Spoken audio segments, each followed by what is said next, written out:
you live from Tennessee, from the east to the west. We are talking Cowboys everything. And you've just entered the Cowboy Zone. Welcome back to another episode of the Cowboy Zone. I'm your host, Marcus Jones, the Bluff City Cowboy, coming to you live from Memphis, Tennessee. And joining me shortly will be my co-host, Lambo, straight out of Johnson City, Tennessee. But until then, we have a special guest joining us tonight to talk to us about Hard Knocks, and as well as talk to us about her 53-man roster predictions that she put out in an article last week. Miss Rika Moves the Chains. How you doing? I'm good, Marcus. How's it going? I'm good. Thank you for joining us tonight at the last minute. Thank you for having me. Yeah, last night, of course, I didn't get a chance to really watch Hard Knocks, and I just tried to think of who would be the best person I could reach out to who can give me a rundown on what happened, unfiltered, good and bad. Completely unfiltered, yes. And you were the first person I thought of. All right. Thank you again for joining. We really appreciate it. Got a lot of stuff to talk about tonight, guys. So yes. Before we get started, guys, make sure you like wherever you're watching. Also, make sure you share it to your personal page, share it to your favorite page as well. Be sure to keep the comments on fire as always, and we're sure to have a great show. And DJ Dog coming in saying best episode of Hard Knocks so far was last night. I thought it was good. You did? Okay. Mm-hmm. Yeah, unfortunately, good episode. Yeah, the way my schedule's set up, Tuesdays and Wednesdays are my absolute busiest days. And normally I'm able to squeeze it in to watch it, but HBO just wasn't cooperating with me last night. And then today I just had zero time. So I'm completely behind. All right. So episode 3, first of all, I've heard a lot of complaints about lack of drama. I think they're just not making it evident. I think you have to be caring enough, just like me, to see the drama going on Hard Knocks. So the episode started off, and they're talking about Isaac Alarcon, which made me so happy. As soon as it was done, I posted a short blog midweek, which you guys, if you read me, you guys know I never do that. But Isaac Alarcon has interested me since I read about him. You know, I kind of remembered like early 2020 hearing about, this Pathways program and some guy on the practice squad. But then when we didn't really have preseason or anything, it went out of my mind. So this spring, I started... I'm coming back on my regular computer in a minute. Okay. So this spring, I started looking at Alarcon. I knew that he was going to be a surprise because there wasn't a lot of tape available on him. He was out of Mexico. He played at the Monterey Institute of Technology. And the tape that was available is dubbed over Spanish. So I didn't understand what they were saying. And then he got a little bit of hate on social media. I didn't see a lot of posts, but even just one was enough to make me mad, because when fans found out that he would have both the American and the Mexican flag on the back of his helmet, they lost their rabid-ass minds. And that's ridiculous. It was ridiculous. And I think a lot of people didn't understand where he was coming from. That he was part of this program and he was representing another country. Some people were under the impression that he grew up here and maybe had family from Mexico, but that's not the case. He's from Mexico. The International Pathways program provides opportunities to athletes around the globe to come here and play American gridiron football and learn about the sport and hone in their skills, take it back to their country, and promote the sport there, promote our teams, promote American products and American companies. So they have you can apply for the program. Any athlete can. They choose a group to go to like a combine, and then every season one division gets to go to the combine and each team gets to pick a player. And I don't know in what order they choose. They don't make that real transparent. And the divisions are chosen at random. So when Alarcon was chosen by the Cowboys, he had to spend the first year on the practice squad. Those are the rules. Then at the end of the first year, you get to participate in the rookie mini camp, which he did.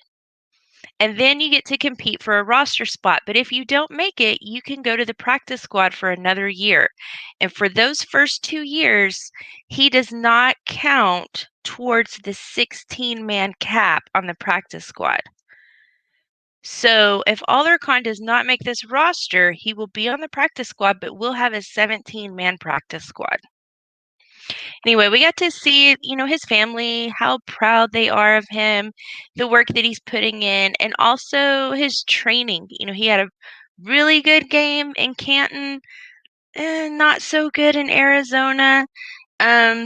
He's kind of up in the air. He's still developing, and we got to kind of see him work with Philbin. And when I really felt bad for Alarcon was towards the end of the episode in last Saturday's game with the Texans. And we were talking about this about an hour ago over on Boss's channel, that Ben DiNucci, being in that game, squandered opportunities for Isaac Alarcon and for the other players on the field, on the offense, who were fighting for a roster spot. Throwing those picks and limiting the time that those guys had on the field to show what they could do, Ben DiNucci not only screwed himself, he screwed those other players. And Isaac Alarcon's mom was visibly upset by that. And she should have been. She's proud of her son. She wants him to be successful. He's working very hard. And they're seeing him for the very first time on an American football field at AT&T Stadium in his Cowboys uniform live. And he got a lot of snaps, but not as many as he could have gotten if the offense had stayed on the field. So that's a bit of drama for me. And I think that storyline, if it doesn't carry forward on Hard Knocks, it needs to carry forward in Cowboys Nation, because it's ridiculous. And I said a few days ago, and I'm going to stand by it, that come next Tuesday, if Ben DiNucci is not a cut, if Mike McCarthy keeps this pet around, I will lose my mind. I am going to write a blog of all blogs. I am going to set the globe on fire. I am that mad about it. So there was that storyline going on. We saw Cooper return to practice, and he looked like he was doing very well. It wasn't good enough for him. That's great. And then one thing, though, that I had a huge question about, and there's a lot of good football minds in the chat tonight, so I want to know what everybody else thinks, because I really, for the life of me, can't figure it out, is there was a part of the episode, Bluff, where during practice, CeeDee Lamb and Micah Parsons were having a conversation over on the sideline about a play that they had just both been a part of. And for some reason, why was Micah Parsons guarding a slot receiver? Why was that even a thing? That's what I don't understand. I'm not debating, whether CD was right or if Micah Parsons needs to get better at this or better at that. I don't care about that. Why was Micah Parsons on the field guarding a slot receiver? Well, I'll give a quick answer. And I want to know.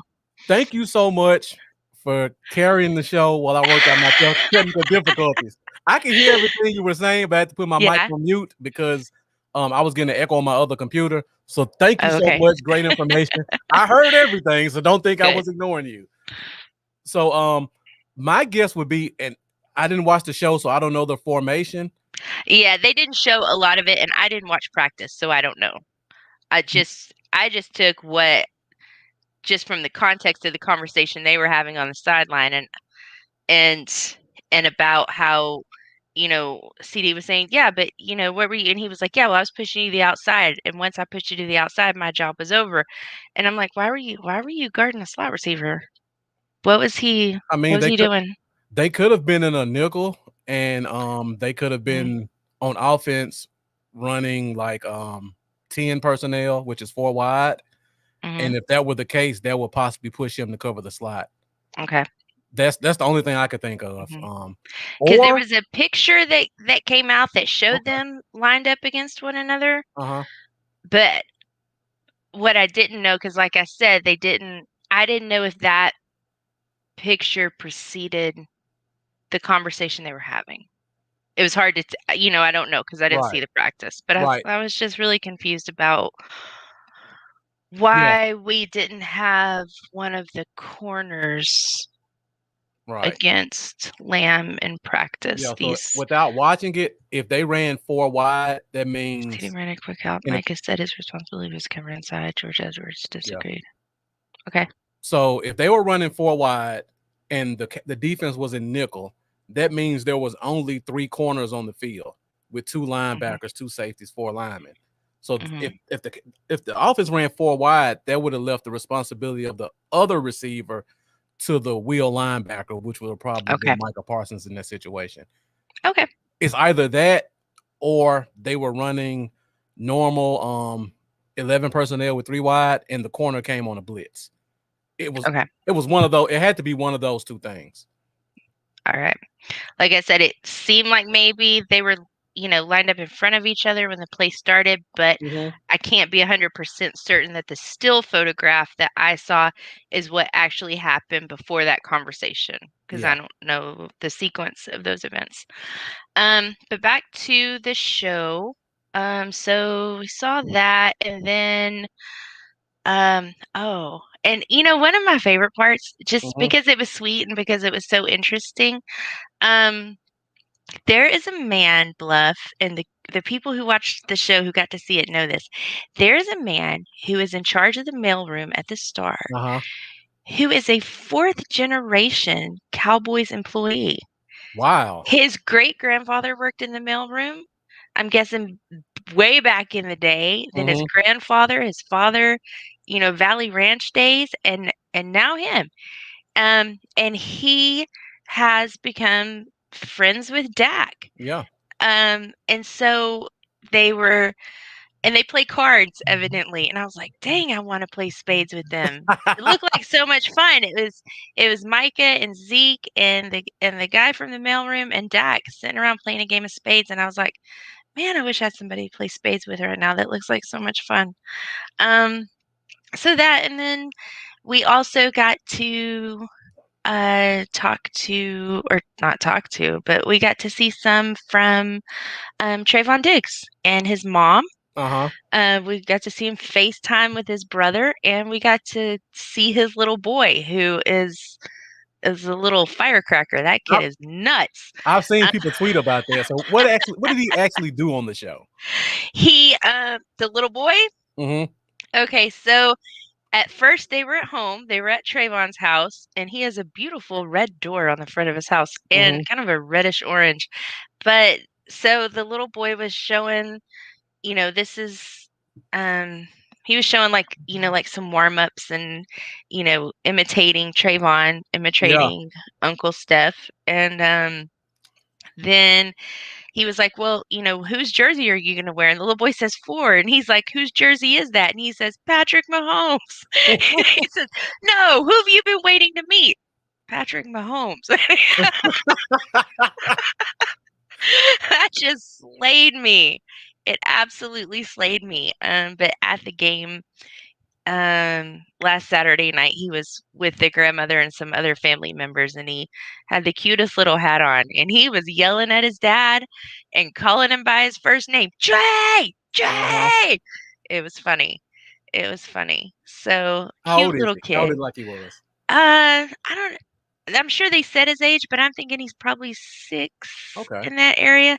I don't remember. I'm sure they said it, but I just didn't retain that. Okay. So, yeah, All he's right. here to see number 4, Pat Mahomes. All right. Let me go through the comments real quick. The Lunatic, thank you for joining as always. See the comments lighting up. Lunatic. See Matt Owen Steven down there helping me out.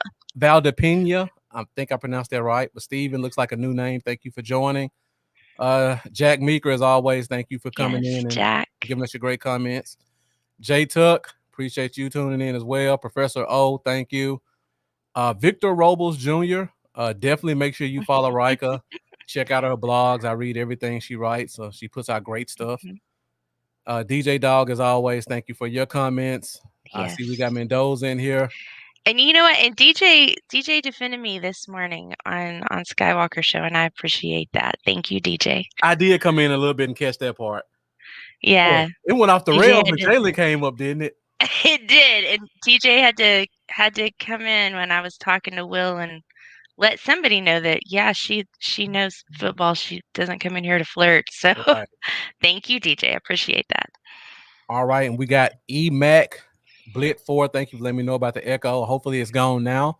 It looks like a new name, so make sure you come back, continue to follow us, continue to subscribe. And let's see, Mark Cantor, definitely. Thank you for joining. Said he'll beat out Steel after the last game. I got screwed out of prediction. I'm sure you're talking about Isaac. Yeah, I heard you talk about this a little bit, Rika. Now that exemption, it goes for this year as well, right? That's right. If he doesn't make the roster, Right. we can keep him on the practice squad, and he does not count towards our 16-man cap. So we'll actually get a 17-man practice squad. Right. And I looked at the rules a little bit further as well, and I was going to talk about this once we got the 53-man roster. But they changed it this year. Normally, when you put a guy on an exemption like that, he's done for the year. It's a complete training year. This year, if the team decides that they want to give him a shot on the roster, they can rip up that international contract and he could become an actual player. But they'll lose the 17th spot, and then he'll be treated like any other practice squad guy where he could be poached by any team and stuff like that. So it'll be interesting, especially just looking at our tackle situation and guard situation. Yes. Will they keep him for another year on that, or will they get so desperate based off of how he played that they give him a chance? You know, I think if we're gonna give him a chance at guard, I'm okay with that because I think that the best, and I'm with freaking Charlie Moffitt. I'm with Charlie Moffitt on this. The best swing tackle on this team is Zach Martin. If we lose a tackle, we need to slide Martin over, and bring in another guard. Right. And Alarcon is my choice there. Yeah. And I like him because, first of all, he's a big guard, which is always an advantage, and he's nasty. I like a guy who's going to make sure he puts you in the ground and stand over you. That's the type of guard I want on my team. I was shocked to see him get played at guard when we first started preseason until I actually saw him play, and he has a guard mentality. Right. I was under the impression that he would be playing tackle. That's what he did in Mexico, and that's how early this spring they had him listed on DallasCowboys.com on the roster, but they have since moved him. Yeah. And, they have since officially moved him. William Coulter, thank you for joining as always. Let's see if we got any more questions in here. Questions or comments. Sadiqa Charles, thank you for joining. Hey, Sadiqa. Hey, girl. And Professor O says, based on what they did with Reggie and Rico, I'm leaning towards them stashing him again. Like I just said, I agree with that too. But if it gets desperate, and heaven forbid, I feel like that's what will happen. So he's going to end up on the practice squad. But I hope, fingers crossed, I hope that we don't lose a tackle at all. But if we do lose a tackle, I hope the plan is to slide Martin down and then pull Alarcon off of the practice squad rather than using Steele or Nsekhe. But heavens forbid we lose the center and a tackle, more than likely he's getting called up, because then you got a Oh yeah. full line Then shift. you got a problem. Right. You got big problems.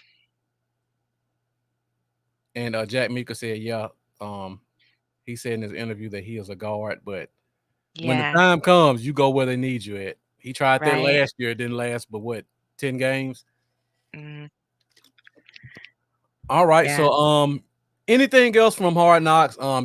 Normally when they have this part of Hard Knocks, they cover the game a little bit more. Hmm. Did And they they go did. into the inside of the game, and in particular the DiNucci interceptions? Like, did they really highlight that any? They did. Um, when the game ended is kind of about when the episode ended. Okay. But you didn't really see. I guess the way that I felt this, the reason that I felt this way since Saturday, and I was so mad at DiNucci for squandering the opportunities of the others, is Yeah. because when he gets to the sideline, he's got McCarthy and everybody else, and they're like, "Oh, that's okay. Here's what you need to do," and he's Uh-huh. getting all of this personal coaching and personal attention, and maybe it's just in the editing. Yeah. And Jay Tuck, I think if he's still in the chat, I know that he was at the game and he may have had his eye on it to see is anybody else getting that much attention. It just seems Mm-hmm. like DiNucci gets an awful lot of attention, especially from McCarthy. But like it could be editing, so I haven't written it in a blog or posted it on social media too much because it's kind of a perception thing. Yeah. But it does seem like DiNucci is some kind of a pet, and I haven't figured out Yeah. why other than just that hometown connection Right. from Somebody Western calling the favor Pennsylvania. on that one. Mhm. Yeah. And It's Professor O, yeah, it's a he favor. says Tank Yes, coaching I a good forgot long about that. sideline. Thank you. Yeah, they showed a lot of DeMarcus Lawrence on the sideline and Mm-hmm. talking to Kamara and helping him out during the game. Yeah, McCarthy frustrated after an interception. Yeah. We got to see a lot of DeMarcus Lawrence's leadership in this episode That's good to hear. during the game segment. Yeah, and that was really nice to see. And Sadiqa says he still is a goner. I hope He so. better be. He I hope better be. so. Because All right.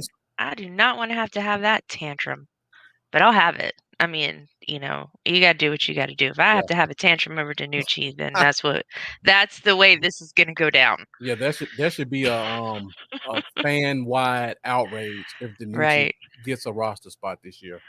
And then when I'm calling Matt Owen for bail money because I've been arrested for my protest at the Star, Yeah. it's going to be ridiculous. And Matt O says you got to see Zeke coach up Hardy as well. Yes, and and the Hardy thing. That's Jaquan Hardy, the undrafted free agent. Yeah, that kid. So what did he do? So yeah, I can't believe I forgot about that. So during the Arizona game, one of the plays, he got knocked out, and his eyesight is apparently very bad. Oh my! At a running back position? Extremely bad. And he had goggles that he was wearing under the helmet during college, but he chose to wear contacts. So he gets knocked to the ground, falls face forward. Yeah. One of the contacts comes out and is stuck to the inside of the helmet. And then he doesn't take himself out because he knows he has to be in for every play that he possibly can. This is his shot. But then when they finally get him over to the sideline, he's like, "I'm 1-1." And the coach is like, "What are you talking about?" And he's telling the coach and he's telling Zeke and everybody's in Pollard, "Yeah, and I'm 1-1." And they're like, "What is 1-1?" He's like, "I got one contact in and one contact out." So later in the week, in the running back room, and they're like, "And what is this 1-1? Where did you get that?" He's like, "I guess I just made it up."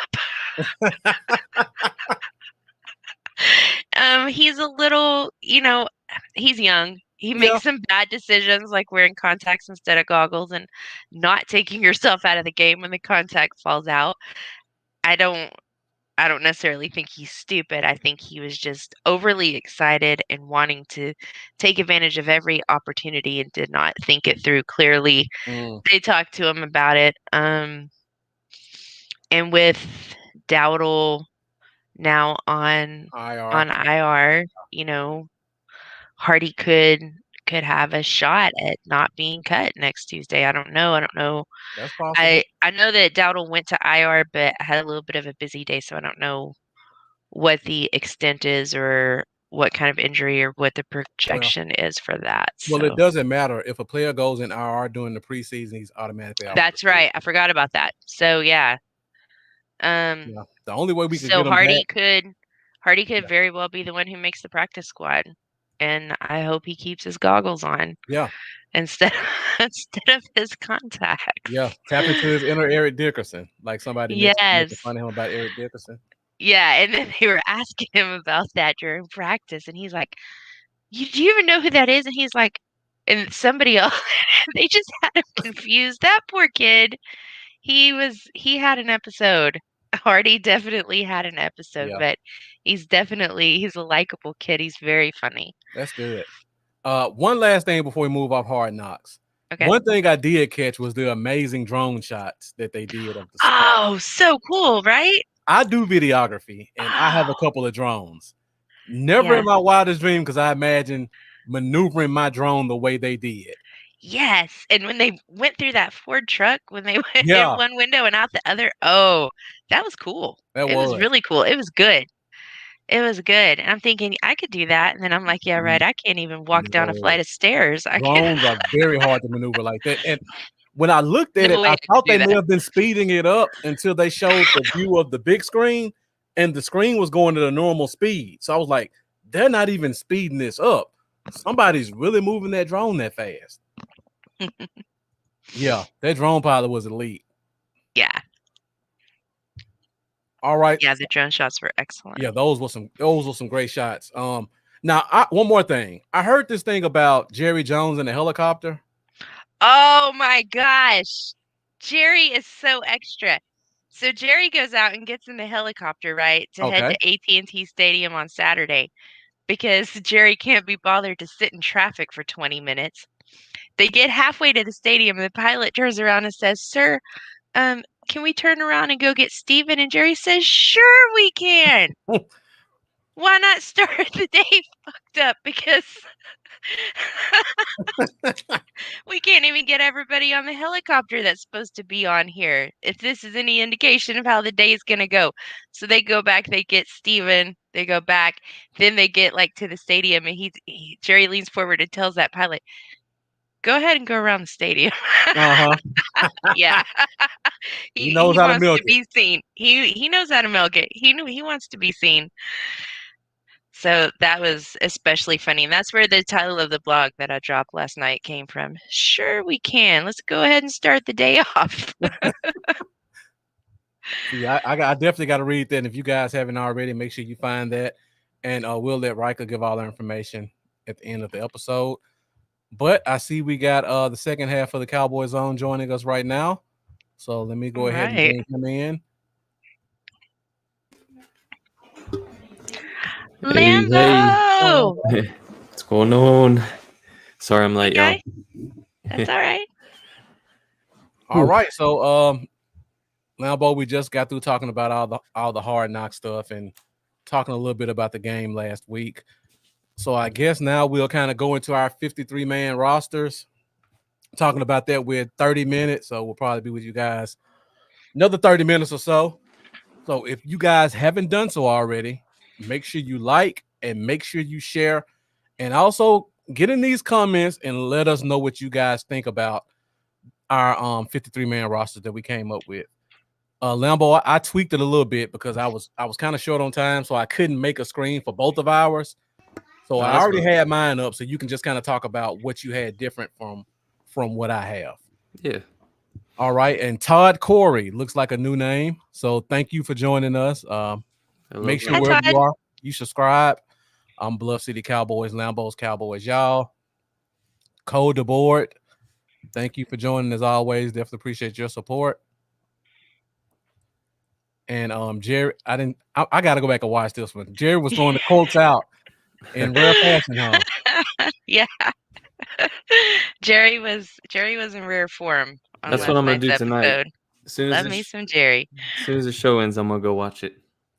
I've Now, been waiting all Matt day. says he has his 53 set. Matt, I'm telling you, I tried my best to kind of maneuver with the COVID stuff and the IR, everything. A bunch of stuff changed today. So I kind of switched a lot of stuff around. And I just can't figure this corner safety position out. Corner safety, defensive end. Yeah. You know what? Cole DeBoard has a comment down here.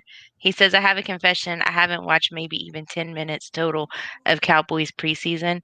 You know what, Cole? Until I decided to be a blogger, I didn't watch preseason either. I thought it was boring. Don't worry about it. I love it. There's nothing wrong with that. All right, so guys, let's get into it real quick. So we're about to go through our 53-man roster projections. If you haven't done so already, Rika wrote a great article where she put her 53-man roster projections out. So make sure you guys go find her blog and check that out also. So before we get into that, do I have it? First of all, I want to talk about the guys who are not included on the 53-man roster as of right now. So we got a couple of different categories of guys who won't be listed, and I'll kind of give some background as to why they won't be. So first of all, Rika kind of talked about this one already. The international program with Isaac Arlacon. We talked about that already. It's a special program. You get players from other countries a chance to live the American football dream. And if the team decides not to keep him on the roster, they make a special allocation for him on the practice squad so that he doesn't get poached. He gets another year to learn. So for that reason, I don't think he makes the 53, but he'll still be here, guaranteed. And Jeff, you did give me some pointers on the 53 earlier, and I did make a change to it. So thank you for that. And once I get to that point, I'll be sure to bring it up. And DJ Dog says COVID has me worried at the safety spot. We'll talk about that in a minute as well, because that's up next. And the COVID list. So the rules changed with the COVID list. Players who are on the COVID list do not count towards the 53-man roster. Earlier this morning, CeeDee Lamb was on the list, but word is he'll come off very soon. Also, Israel Mukwambu was on the list, and it sounds like he came off the list today. I had to do some digging on the COVID rules because it's just so many moving parts. Apparently, if a guy is vaccinated, he gets he only has to be out for 48 hours. If he's gone for 48 hours, he comes back, he tests negative, he can come back to the team. So it looks like Mukwambu fell under that designation. Reports are CeeDee Lamb is fully vaccinated, so he will as well. It sounds like from the interviews today that Carlos Watkins has COVID, so he's going to be gone for at least a week. It also sounds like Connor Williams also tested positive for COVID, so he'll be out another week. He won't count towards the 53-man roster, but he should be back in time for week one. And also DeMonte KZ tested positive. And so those three guys tested positive. And it sounds like Malik Hooker is a close contact person on the COVID list. And according to reports, Malik Hooker is only taking one of his shots, so he isn't fully vaccinated. And because of that reason, he has to be away from the team for at least 5 days. So it's a lot to digest right there with all of that. But it sounds like we open up at least 3 roster spots on the 53, taking us into Tuesday, maybe 4, depending on how they work around this Malik Hooker thing. I wouldn't be shocked to see them kind of screw around with that to get him just past the 5 days and allow us to use that spot to kind of keep a guy available. What do you guys think about that in terms of like us playing around with this COVID list stuff? You think we're going to see some other guys pop up on the list that are guaranteed to be on the team?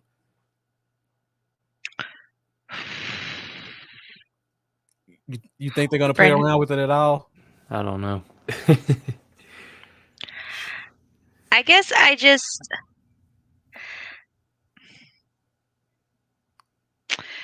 so somebody on the COVID list doesn't count towards the 53. No, if you're on the COVID list, you don't count plus So 53. let's say, okay, so this player has COVID, so he doesn't, and he was gonna make the 53. Let's say Yeah. CeeDee Lamb, Yeah. and he was gonna make the 53, but now we don't have to count him next Tuesday because he's on the COVID list. Right. So that means, so just want to make sure I understand. So that means we could take somebody, that we like maybe kind of weren't sure about. Like there was that player and we really want to keep him, but we don't have enough room and we don't want anybody to claim him off of waivers. So then we could keep him on the 53 and then when CeeDee Lamb comes off of that COVID list, then we can move him to our practice squad if we don't fill up the practice squad. Yeah, that's how it works. But if it's a rookie, they still have to get cut and they still have to clear waivers. Okay, so they'll still have to clear waivers. They can't just get cut and re-signed. Right. Okay. But the thing about it is the waiver list is the most active around the 53-man roster cut deadline. Once so-and-so team chooses their 53, they're not gonna be right. It would be unlikely that they cut a guy that they just decided on to try to pick up another guy. I'm having trouble I can't believe that the NFL is allowing that to happen because even though it's probably going to work in our favor, it can. If other teams were doing it, I'd be pissed. I'd be so mad. You're stashing players because so-and-so got COVID. Yep. That's a bunch of crap. I'm hoping it gives a guy like Anai or Carter just a little bit of a longer look. Yes. That's who I was thinking of. I was thinking of Carter. I was thinking of Anai. And those are guys we could keep around an extra week or so and then slide them on over. And Jeff says Lamb will have COVID for 2 weeks. I think actually Lamb came off the list today. I think he was on the list Tuesday. His 48 hours passed, and I think him and Mukwamu both came off. I'm sorry, Monday. I think they both came off today, or they expect Lamb to come off tomorrow. So just something we got to keep track of. They say the team is 93% fully vaccinated. So just check to see what guys go on the list, how long they stay on. That'll give you a pretty clear idea of who's vaccinated and who's not on the team. And Matt O said, they did say 4 or 5 of the guys on the list were vaccinated. Dan Quinn was vaccinated. Watkins was vaccinated and he still got COVID. I don't think he had any real. So these are probably going to be they're probably more likely than not going to be very short, mild cases that it shouldn't keep anybody out of Tampa Bay, hopefully. Yeah. If Watkins is fully vaccinated, I think he just has to wait 5 days and then come back and have 2 negative tests within 48 hours. So it's like a 7-day window if you're vaccinated. And if you're not, it's like 14 days. Okay.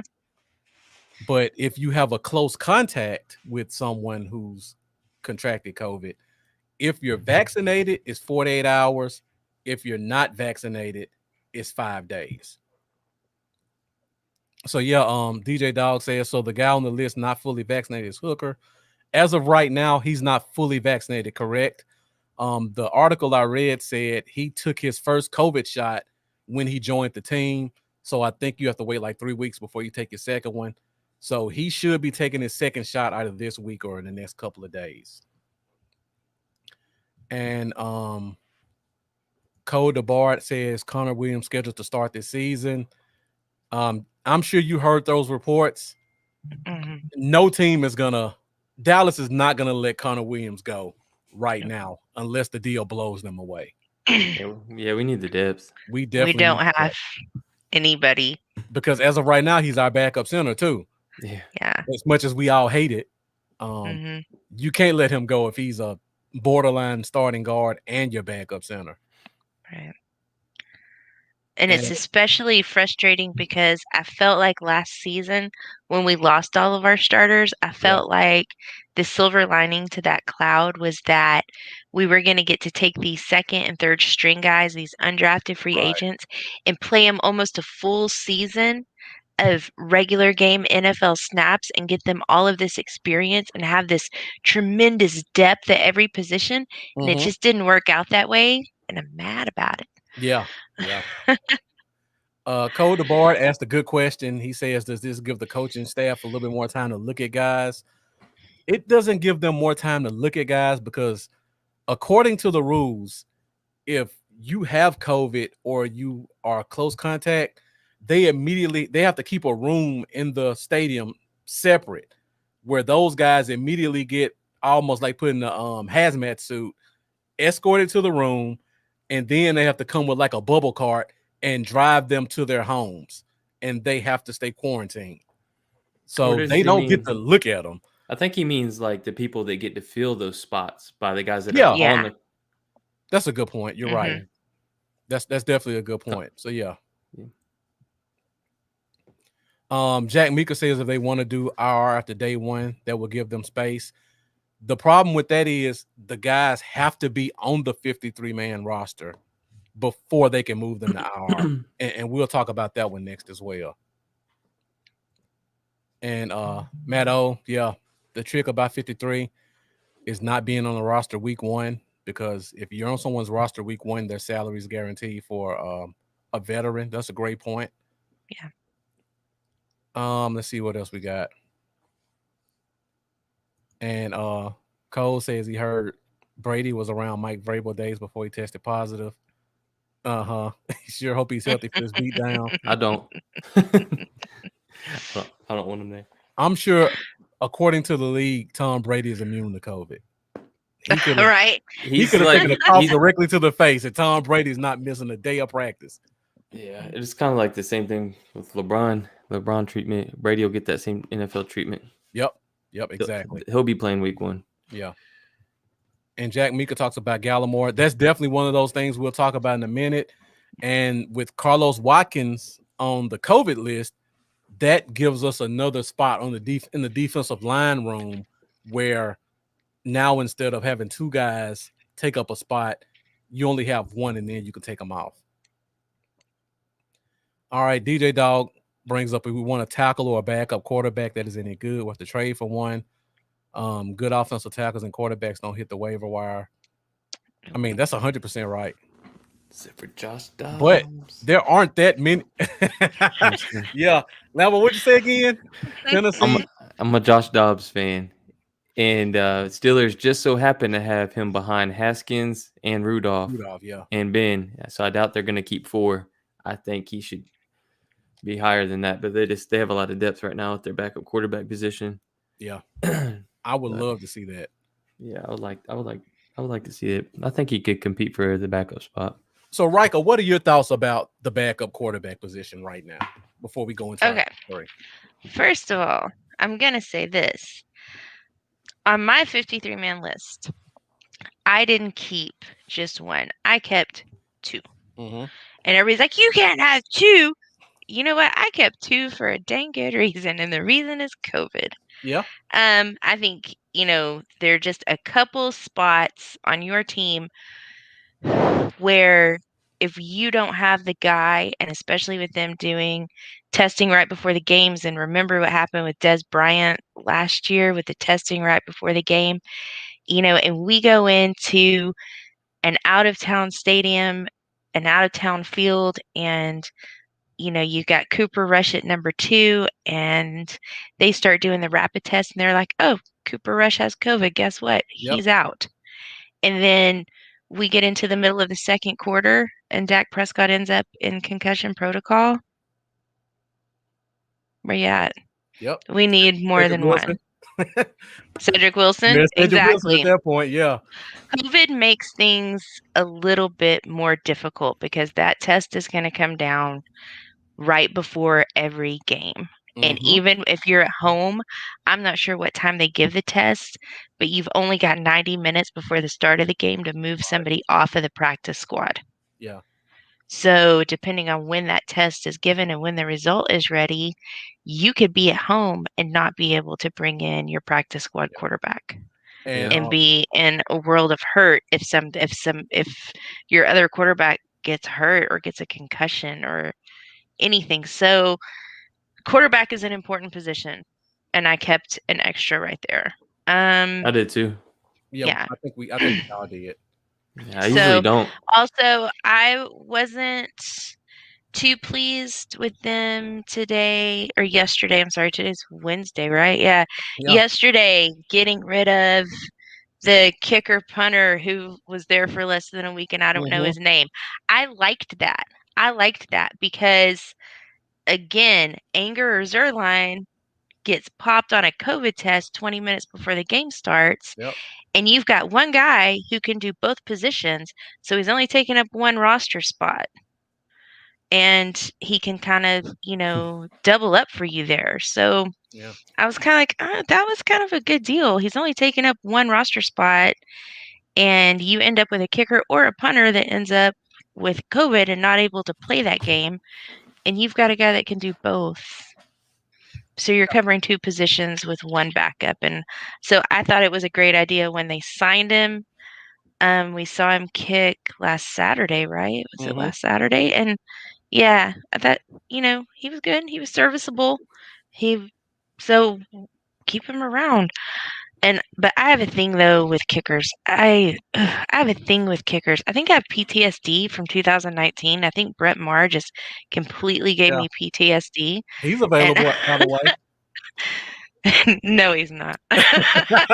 PTSD is post-traumatic steel disorder. He got cut by the Saints. If you want to revisit that. No, I don't. Okay. I will be breaking kneecaps at the airport. I swear to God. All right, Rika, we got quite a few comments about people saying, asking us where we found you at, and I think she found. Where did you find me? Somebody put that comment up there. Looks like you got in a good way. It was a good way. Oh, okay. I like this lady. Where did y'all find her at? Okay. It was a good one. It wasn't the typical stuff you see when you hear a woman talking about cowboy sports. So before we move on, let people know where they can find you at, and we'll do it again at the end. You can find me at RikaMovesTheChains.com. I'm a blogger. I write every week. You can also follow me on Twitter at ChainsMoving. And I'm on Facebook. First name Rika Moves, last name The Chains. And actually starting in 10 days? 10 days. 10 days. Every Saturday night, I'll be with these guys. We'll be on this channel. We'll be on Brandon's channel. We'll be on the Dallas Cowboys Uncensored channel. Yeah, we have a new show, Keeping Up with the Joneses, and we'll be live every Saturday at 8 p.m. Central. Yeah. So make sure to subscribe, ring that notification bell. Even if you don't like me, ring the bell anyway, because you can't troll me if you don't know when I'm on. Exactly. Good tip. Right. We take good and bad followings. Absolutely. You want to tell us we suck? Put it in the comments and we'll put it up. Do it. I love it when that happens. It still helps the algorithm, so go ahead. Exactly. All right, let me get back to the list of the guys who don't count towards the 53. Of course, we talked about injured reserve, and it hurt a lot of Cowboys Nation to hear that Rico Dowdle went on injured reserve this week. Unfortunately, we talked about this before. When a guy goes on injured reserve during the preseason, his season is done. So he's out for the season. He's going to get a chance to come back, restart fresh next year. So he's still around, but we won't get to see him anymore. Same thing with Sean McKeon, the tight end who showed a lot of promise during the preseason. More than likely, that's kind of a sign that either Jarwin or Schultz won't be here next year, and McKeon can just step right into their role. All right, the last spot that I have to go to is the PUP list.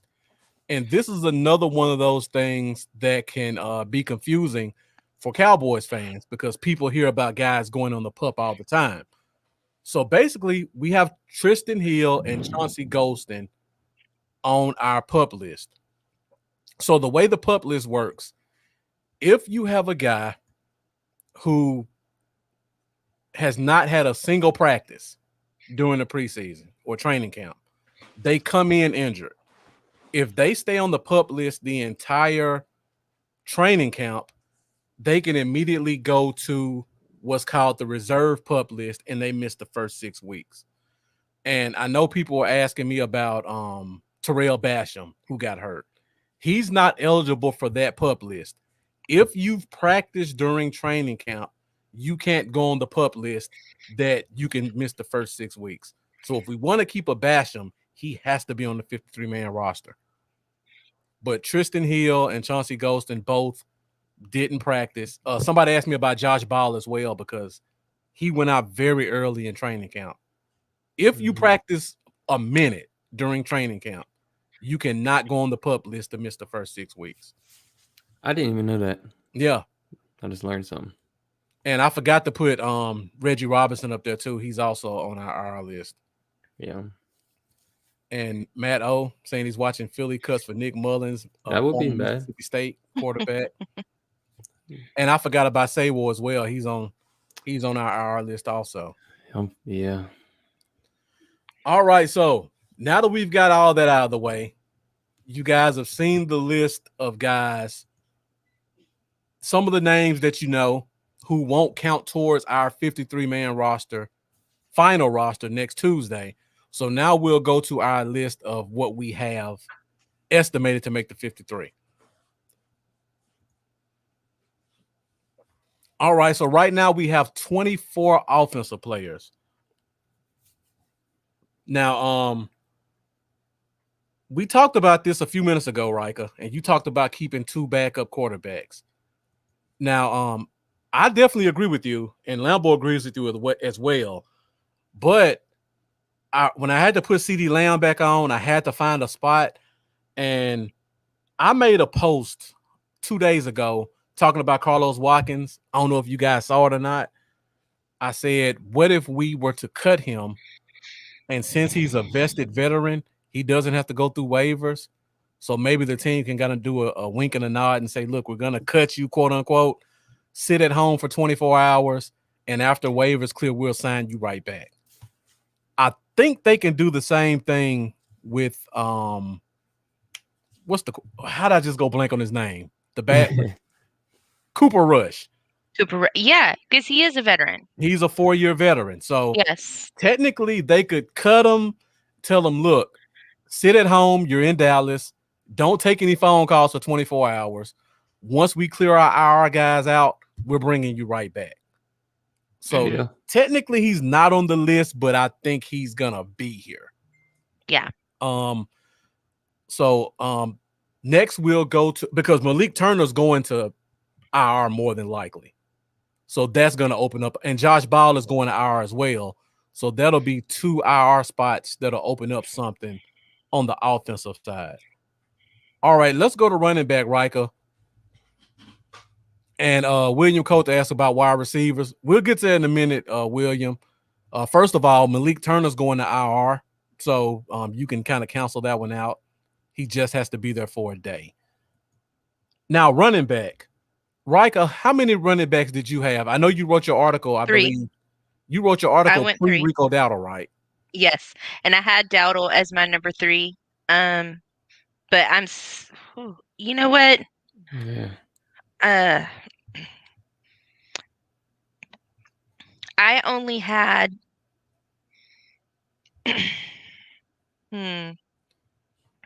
This is it gets tricky right here. It does. I would rather keep Dowdle, but since we can't, instead of using Hardy, maybe Hardy's going to clear. I would rather add in. Mm-hmm. I would rather keep Hardy on the practice squad, not make him part of the 53.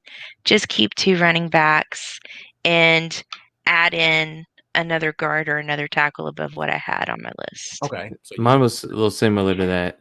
A big part of my problem in making this list is because there are so many backups at guard and tackle Right. that I don't think deserve a roster spot, and it leaves us thin.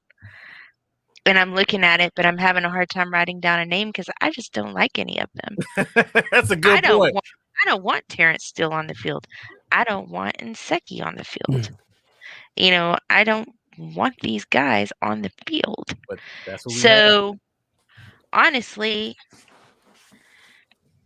I would keep Alarcon on the practice squad and let him develop some more.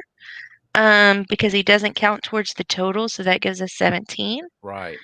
And I guess I would put somebody in here. I don't know. All right. Pull that list up again. We'll move through it one at a time. Yeah. And Matt O says McKeon hasn't been added to IR yet. I think he'll make the 53 go on IR. Then Sprinkle gets. So you think Sprinkle gets re-signed? Yeah. So I put Sprinkle on my list, but that was my thought at the time. Was I had McKeon, and I thought, I don't know what's going to happen with him. I don't know about the extent of his injury. I'm not sure. Honestly, I'm good with either Sprinkle or McKeon. Either one. I'm not gonna make a lot of noise. But I could see them doing that, choosing McKeon over Sprinkle and moving him to IR. That makes sense. So Matt, correct me if I'm wrong. You're saying they're gonna do with Sprinkle, like I just said, they're gonna do a rush. You cut them for a day, and then once you move McKeon to IR, you pick them right back up. Just let me know if that's kind of what you're thinking. Is that what you were saying, Rika? Yeah. Okay. Yeah, I think that's what Matt meant. And then Sprinkle gets re-signed. Yes. Yeah. I think that's what Matt meant.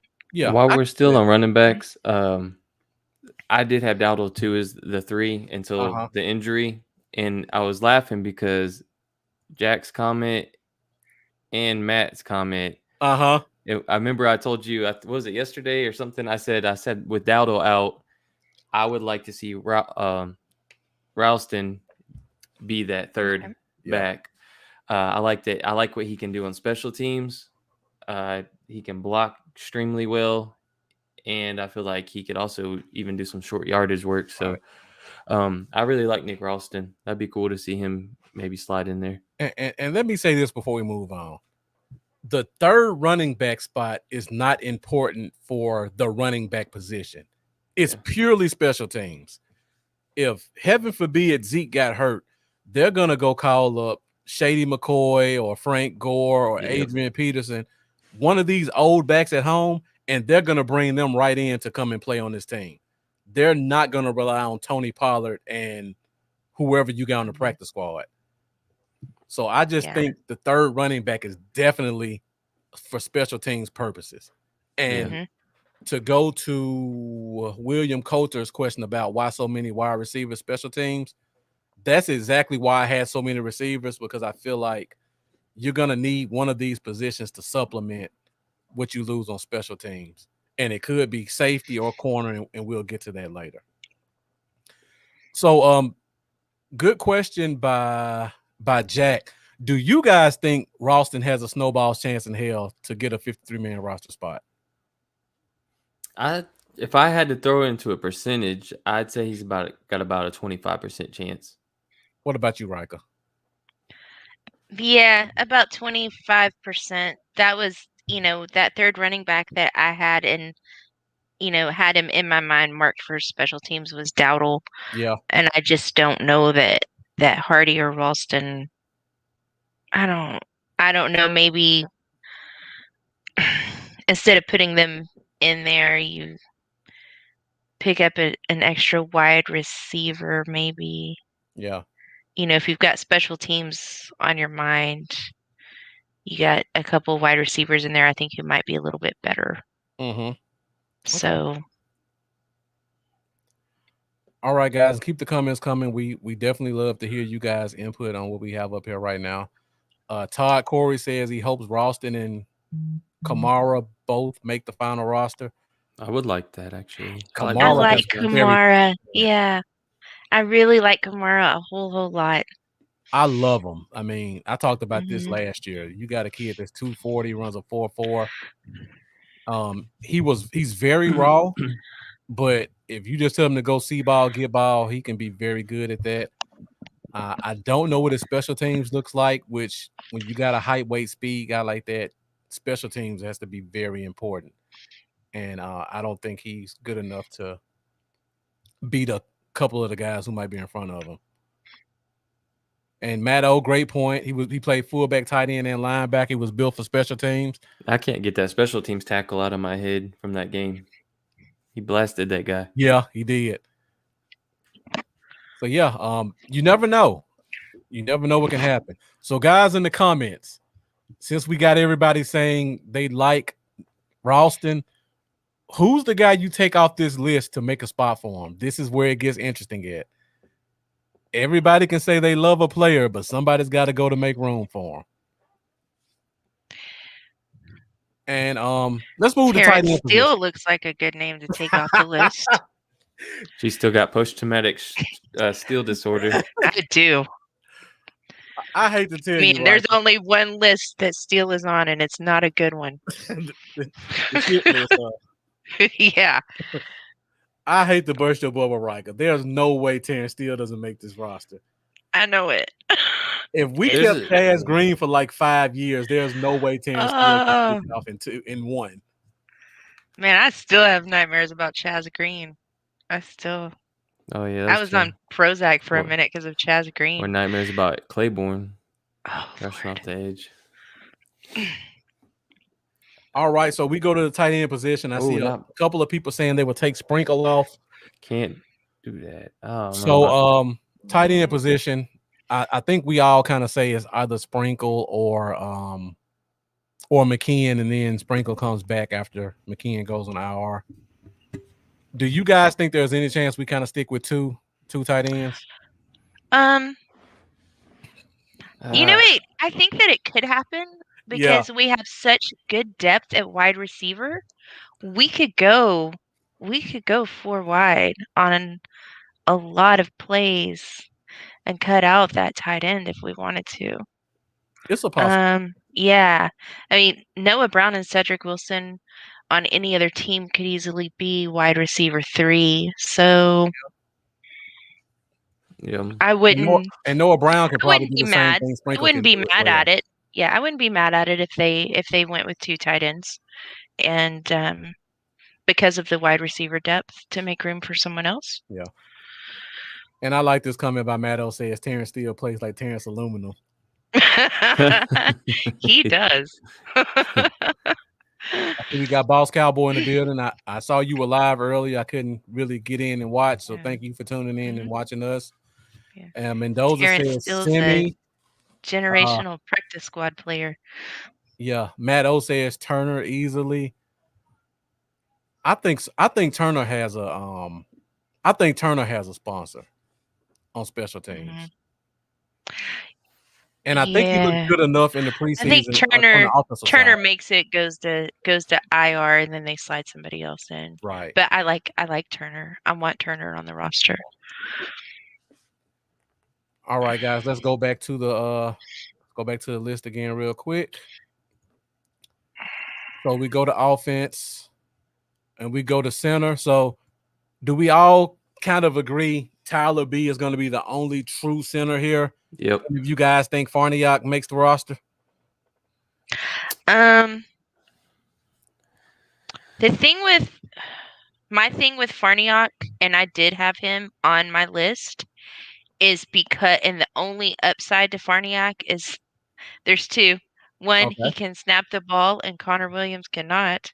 And also, he's versatile. He can also play guard. Yeah.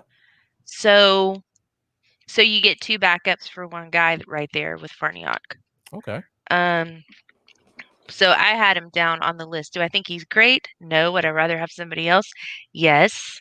Yeah. But he is what we've got, and those are two good upsides, that he can snap the ball and he can play more than one position. And as a backup, I like a guy that's versatile that we can use in different places. Okay. So let me ask this question, and it's kind of moving ahead a little bit. Okay. So we know Josh Ball is going to IR. That's a definite. Malik Turner is more than likely going to IR. So if we all agree that Cooper Rush is going to be brought back, who does that second open spot go to? Does it go to Farniok? Does it go to another position? What do you guys think about that? Ralston. You think it goes to Ralston? Yeah, I like him. I'm gonna speak it into existence. Rika, what do you think? Josh Ball is going to Yeah. IR, so that opens up one spot. Malik Turner's probably going to IR too, so that opens up a second one. So, yeah, Ralston. Ralston's good. Okay, so you would go Ralston over Farniok? I think Farniok can make it to the practice squad, but that's I'm definitely making it to the practice squad because if they're willing to keep trying Connor Williams at center and him look as bad as he has over Farniok, that's not saying anything too great about him right now. I think I want Farniok over Ralston. I think I want Farniok over Ralston. I do not like Connor Williams at center. I really, really don't. And here's my thing. If Farniok is at center, but he's flanked by Connor Williams, Zach Martin, Tyron Smith, and Lyle Collins, then I don't mind it too much. If we lose one of those guys, then I don't want to put Farniok at center. Yeah. You know what I'm saying? Yeah. I think I think that we can overcome how bad Farniok is if we surround him with better players. If we were to lose Biotish after we lost a starting guard or a starting tackle, then that would make the situation worse. Yeah. And Todd Corey asked the question, Ball on IR. We haven't high seen ankle sprain. Yeah, that he's out roughly 6 weeks. He's probably missed about 3 of them just through training camp. So he probably has another at least 2 more weeks before he could come back. And the NFL rules changed this year. You can bring back an unlimited amount of players after 3 weeks. So if we start them off on IR, we could have them back by week 4. That works. Yeah, Jack Meeker says McGovern should be our emergency center. We haven't seen him take a snap during the offseason, so that's... I know, that's what I was kind of thinking, that he would I would like to see him start left guard, and if he needs to, bump back over to center and then put Williams out to left guard.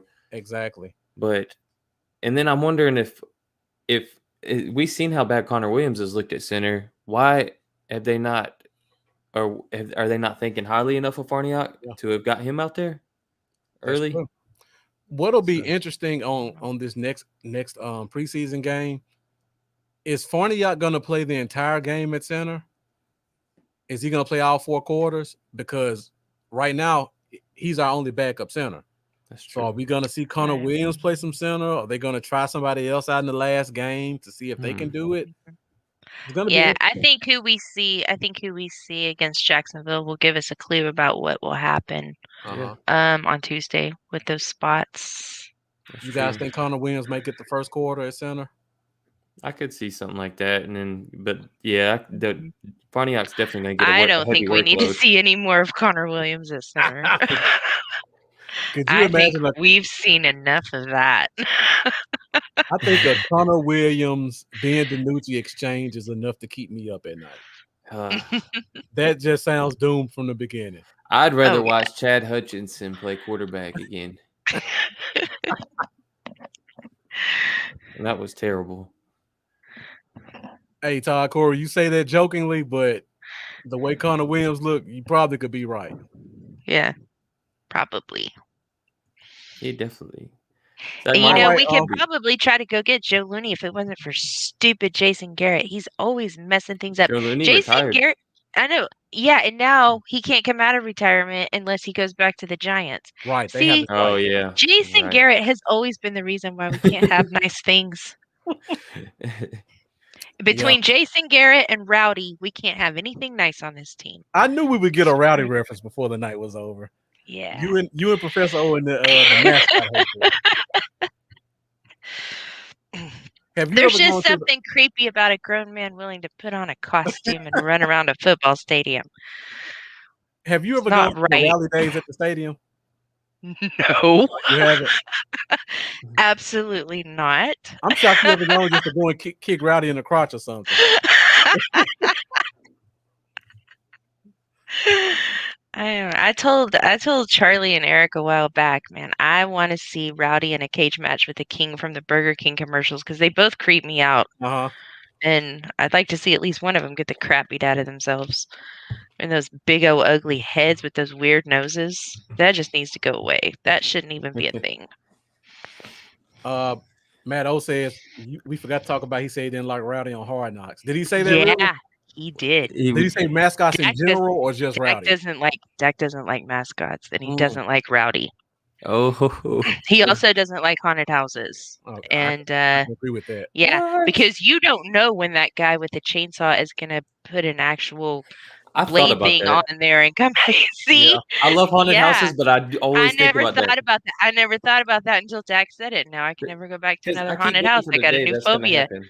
Yeah, that's Yeah. gonna happen one day. There's gonna be some psychos like, huh, why don't I apply for this job at a haunted house and bring a Right. real chainsaw with me? Yeah. And people are Mhm. gonna be sitting there laughing and walking by as I'm really murdering Yeah. somebody, and then he just I walks out mean, the back. if I knew that Rowdy was coming to the haunted house, I'd be the guy applying for the job holding the chainsaw. You know, I tell my girlfriend this and she thinks I'm full of crap. I have the fight or flee. I'm a fighter. And if Yeah. somebody jumps out at me, my reaction is to Hit him. hit them, right? And she thinks I'm joking about that, but I don't want to go to a haunted house and hit some 12-year-old in the chest because he jumps out at me with a fake axe. I can't control that. Oh.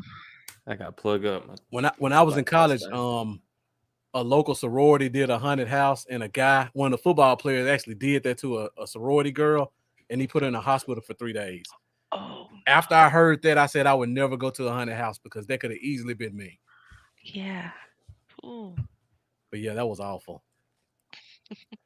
Keith M looks like a new name, so thank you for joining. Did Connor play? Was that the second game he played in and had the muffled snaps? No, that wasn't Houston game. No, that was Arizona. That was Arizona. I don't remember him playing playing center against Houston. I remember a lot of Farniok that game, so I don't know if we saw him at center that game, Keith. I mean, he always looks decent at guard, but we're talking about center position right now. All right, guys, let's go back to the offensive 53. Let's go to this tackle position. We're at 1 hour, 13 minutes. All right, so let's go to the tackle spot. I know, Rika, how you feel about Terrence Steele. How do you feel about Ty Nsekhe? Do you think there's any chance he doesn't make our 53? I think that Ty Nsekhe has had 65 football jobs in 10 years for a reason, because he's lousy at what he does. Okay. He was a terrible free agency signing. And don't want him. I don't want Steele and I don't want Nsekhe, and it's hard for me to pick one to be on this roster because I both think they're horrible. And and my thing is, I have Ball on my list, and we haven't seen anything out of him. Yeah. But I figure, you know what? At least with Ball, you got a 50-50 shot. He's going to be good or he's going to be bad. I already know that Steele and Nsekhe are not good at what they do. Right.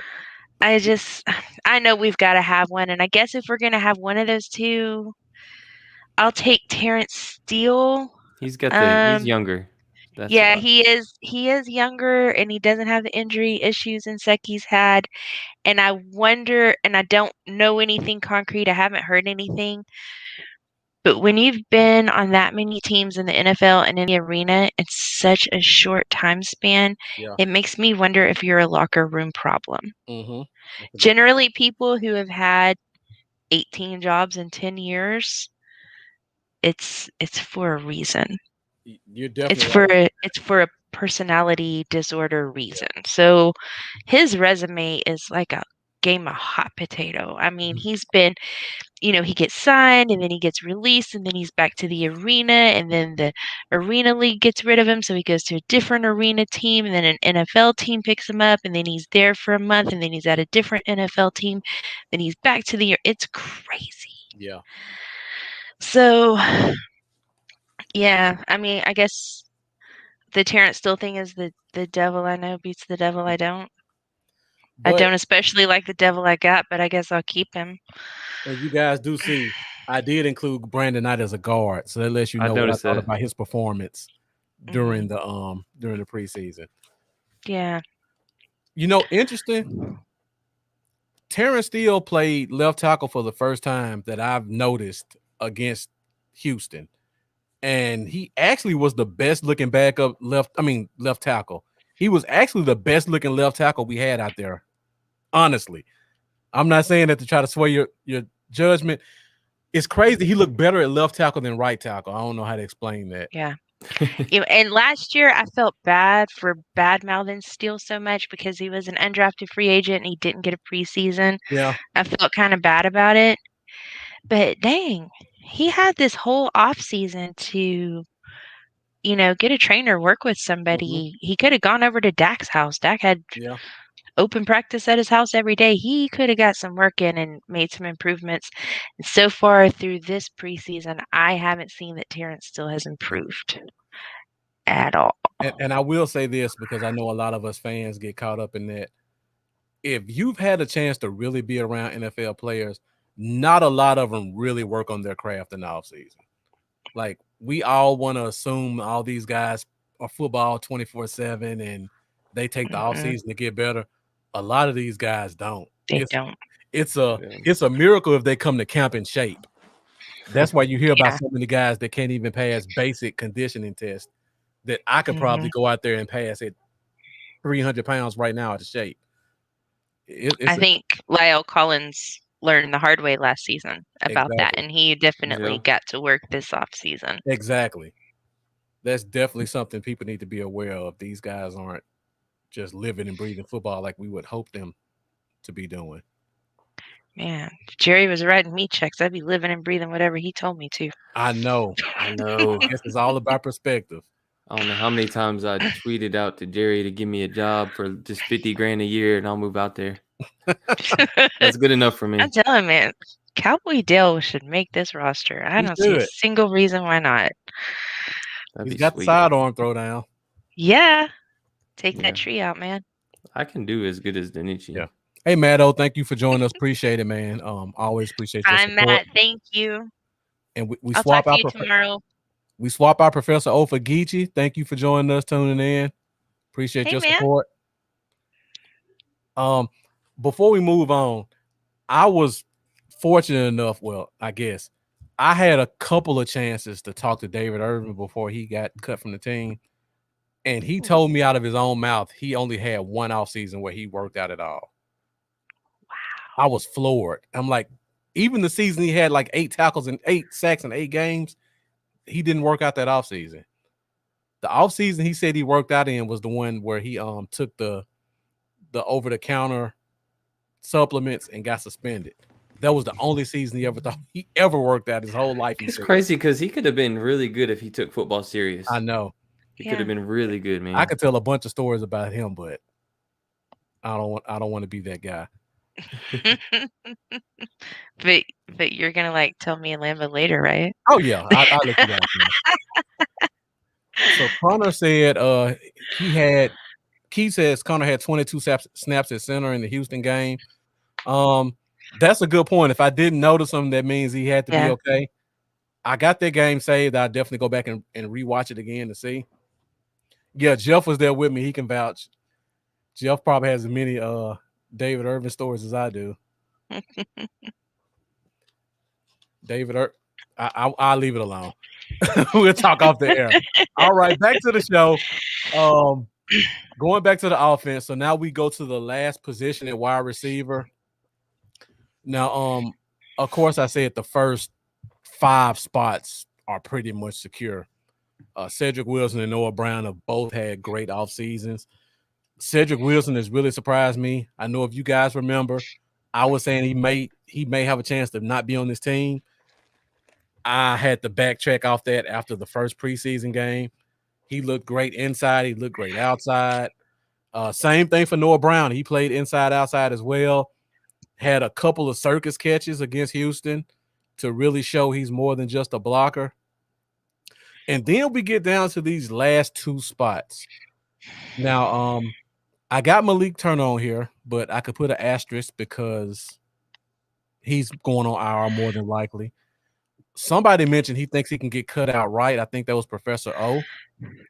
And then we got Semi Fehoko, which is our 6th round pick, I believe. Yeah. And we've heard talk that a lot of coaches around the league are kind of watching his progressions, and they'd be more than happy to take him from us. So what do you guys think about the wide receiver position? Let me ask you this question, Rika, first. Do you think there's any chance we go into the season with just 5 wide receivers? There's too much talent there. I don't know. Yeah.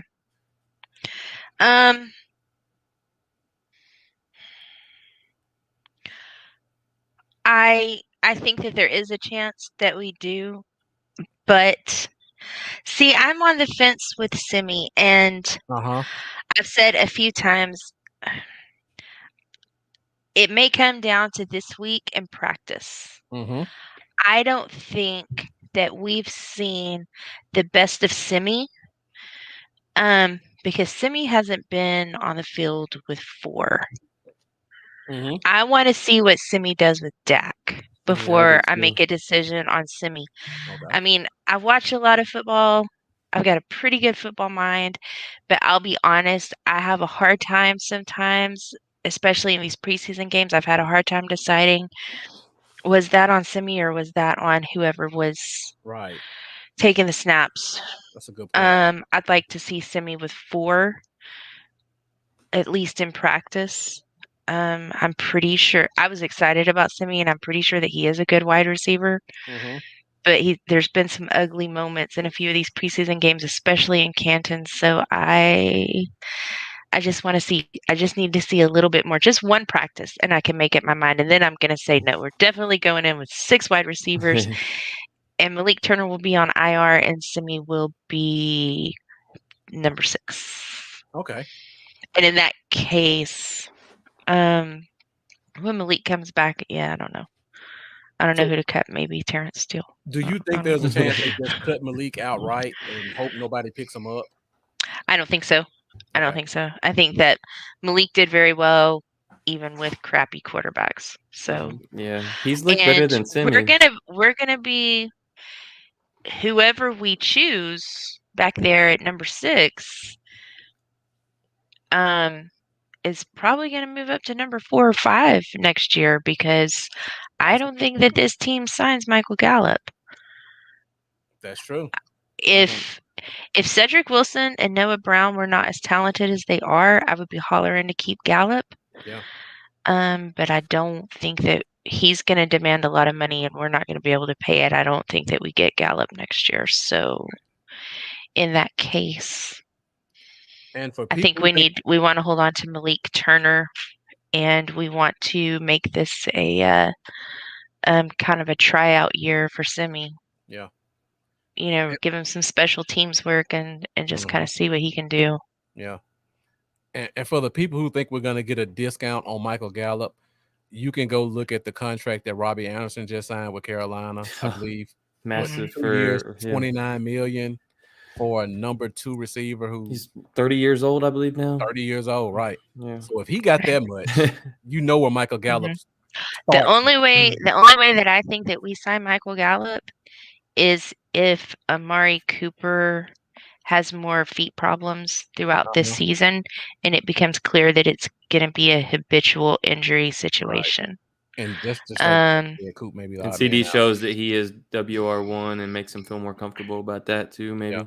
Yes, and I love Amari Cooper. Absolutely love him. And I wrote a blog about Cooper and Lamb and that back and forth, which really seems to only exist on social media and not really on the practice field or in the locker room. How they're 2 different types of players. Cooper is very calculated. He's very controlled. He's very low key and calm. And I think at the end of this season, you're going to see between Lamb and Cooper 2 sets of stats that are very, very close. There's not going to be a huge disparity in their stats, but everybody's going to have the impression that Lamb is the better wide receiver because Lamb is going to make the bigger plays. He's going to do the stuff that's exciting and flashy and sexy. He's going to do what you remember. Cooper's going to grind it out with nice routes and 10 and 15-yard runs. Yeah. That's what Cooper's going to do. My concern with Cooper and the ankle and he has some foot problems is because while he may start out the season strong, towards the end of the season, he may be having trouble. And there is going to be a spot. Let me see. Hold on. I'm going to tell you exactly. I'm not going to misquote myself. Yeah. I'm going to look at this. Where's that page in my book of magic here? Yeah, do your thing. Yeah, from week 13 to week 16, we are going to face 1, 2, 3, 4, and I guess, you know what, even in week 17, 13 through 17, we're going to face 5 teams, and all but one of them had top 10 pass defenses last year. We're going to face, and top 15 run defenses. We're going to face a juggernaut of really tough defenses at the very tail end of this season. And we need Amari Cooper in the best shape he can possibly be in. And I'm worried with the ankle and the foot problems that he may not be in that shape. And I hope he is. Now, 2 of those are Washington, right? Yeah, 2 of those are Washington. They were number 2 against the pass, so we need our route runner. We've got the Saints and we've got the Cardinals, and the only one in there I'm not sweating is the Giants, and because I think everybody on their team is retired. I'm not positive. I'm going to have to check. I'm not really the Giants. The Giants are cracking me up. They're supplying entertainment to me on the daily. So I'm not worried about that game, but those other 4 in there, especially 2 of them division games against Washington, if we get swept again by them, I'm going to be furious. So yeah, I'd like for Cooper to be in his best shape, but I think if he's not, it's going to impact us, and when it impacts us, then I haven't looked at the contract numbers, but that may end up being something that we have to see if we can get out of and maybe pay Gallup. Yeah, because Jeff brought the question up, what if Coop takes a discount to keep the trio together? If I'm not mistaken, Coop's contract, his cap hit is $22 million next year.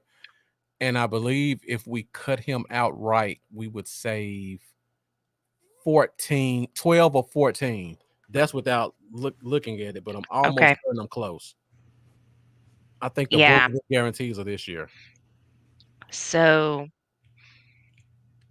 cutting him outright to make room for Gallup is something that could happen, but I don't think it's going to happen. Cooper's the better receiver. Yeah. I'm saying it's only going to happen if Cooper has some serious injury problems. And also if we have a great season, because if we have a great season, we're going to have one of those later draft picks in that first round. If the shit blows up like it did last year and we're looking at a top 10 pick, then we may go ahead and get rid of Gallup because we know we're going to be able to get a powerhouse wideout, but that's going to play into that decision is where in the draft are we going to be able to get a wide receiver to replace Michael Gallup. And I just pulled up Coop's contract. Should we want to do that? But like I said, there's a great deal of talent with Cedric Wilson and Noah Brown too, so you got that. And then there's always going to be some guys who can be legitimate number 2s on this team. If CD steps up to be the number 1, that you could probably get at a discount. Yeah. And I just pulled up Coop's contract. His cap hit is $22 million next year, and if we cut him outright, we would save 16. So, and if we did a June 1 cut, we would save almost 20. Yeah, and that's enough to pay Michael Gallup. I don't think that's how it will go unless Cooper has some injuries late in the season. that affect us. And I wouldn't be worried about it at all if the schedule was set up differently and those tough defenses were spread out a little bit more. Yeah. But we could potentially lose 4 out of 5 games late in the season if we don't have Cooper. Yeah, and Todd Corey says Gallup will get 14 mil per next year. He's gonna get that now. Robbie Anderson already set his market this year, so it's 14 mil no matter when you sign him, honestly, or more. Yeah. So all you can do is hope for an average season and hope that price drops a little bit, or he likes it here enough to take a $2 or $3 million haircut. But we're looking at 14 mil. And Geechee says Coupe is your classic old school car CDs, the Lambo. That's exactly right. That's a good analysis. It is. And Gallup's your muscle car. All right, guys, we're at an hour 30 minutes. We're gonna go to the defense next. This is where I had a lot of my problems at. So everybody who's still here, make sure you keep coming in the comments. Make sure you share this so that we can get other people's feedback on this as well. Yes. So now we go to the defense, and I know people are gonna hate what I have up here because you know it's coming. So let's start first of all with the defensive end position, and then we'll go to defensive tackle where the hate will come in at. So we got 1, 2, 3. We got 6. No hate from me. I like Hamilton. I like Hamilton too. We'll start with the defensive ends to let everybody process that so they can start getting in the comments about it. So defensive end, I got Basham. More than likely, he's going to go to IR, so that'll open up a spot after the next day. But I added Anai and Carter to the list. Carter, mainly for special teams. He was one of our best special teamers at the end of the year. And Bradley Anai just for that potential. He showed a couple of flashes during preseason. Yeah. Stuff that we all saw in college, hoping we could see live action. So what do you guys think about the defensive end spot? Obviously Lawrence Gregory and Armstrong. I think you're right about Basham going to IR. Uh-huh. I think we keep Carter. Okay. I don't think that we keep Anai. Okay. And I like Anai, and he didn't get a fair shake last year, but I think he's done well enough in these preseason games that he is probably going to get claimed off of waivers. Yeah. And with Basham on IR, I think they bring up Kamara. Okay. So you think we go into the 53 with 5 defensive ends, and then Basham goes to IR, and then Kamara's kind of the 5th guy brought up from the practice squad? Yeah. Okay. Yeah. So keep a pin in that and let me know if we take Anai off this list, where do you put another player at? Do you add a 5th defensive tackle? Yeah, I've got 5. Okay. All right. So, Lambo, we'll get your thoughts on defensive end, and then we'll go to defensive tackle next. I like this list right here, really. Okay. Because I was trying to find, when I was trying to put my 53 together, I was trying to find ways to make space to be able to have Anai and Carter in there. And with everything we've talked about, this, does make space for those 2 guys. So I like that. Wouldn't be mad to see Kamara make there at all. That'd be great. I know we did talk about a lot of, or I had talked about a lot about considering 5 defensive tackles. But I gotta say, Hamilton, if it's gonna be 4, I'm with you on Hamilton over Bahana. At least from what I've seen this preseason. I've seen a lot people mistakenly saying Bahana made plays where it was actually Hamilton. Yeah. Many times. Even myself, I got myself in that trap a few times. I was like, oh, rookie is looking hold on, wait.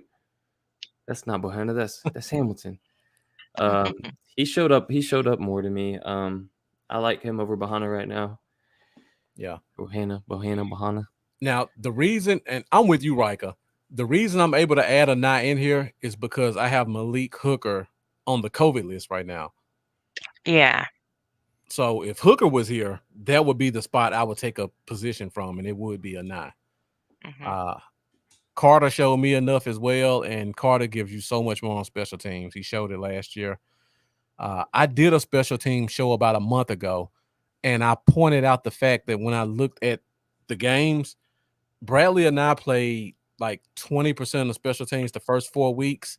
After week 4, he didn't play a snap the rest of the season, defense or special teams. Rondell Carter, on the opposite of that, he went to the Colts for the first 9 weeks. When he came back to Dallas week 10, he played almost 50% of the special teams for the rest of the year. So clearly somebody liked him on special teams. And I think that gives him the edge. All right, so we go to defensive tackle now. And we just kind of talked a little bit about Bohanna. And I'm going to throw this in. If we cut Bohanna, he's clearing waivers. Teams are not foaming at the mouth for 340-pound defensive tackles. I know people don't agree with me. That age of the NFL is over. I had the same arguments about Snacks Harrison last year, and I told somebody, Snacks Harrison is going to somebody's practice squad because teams are not going to waste a roster spot for a 340-pound defensive tackle. And people jumped on me for that. And the next day he signed with Seattle, literally, and didn't play a snap of football for the Seahawks. I put Bohanna in that same category. He can be around. He can be on the practice squad. If we need to bring him up, we can. But I just think in terms of just what I saw think on the field, if we lost Urban, maybe we would bring in Bohanna just because of his size. Now,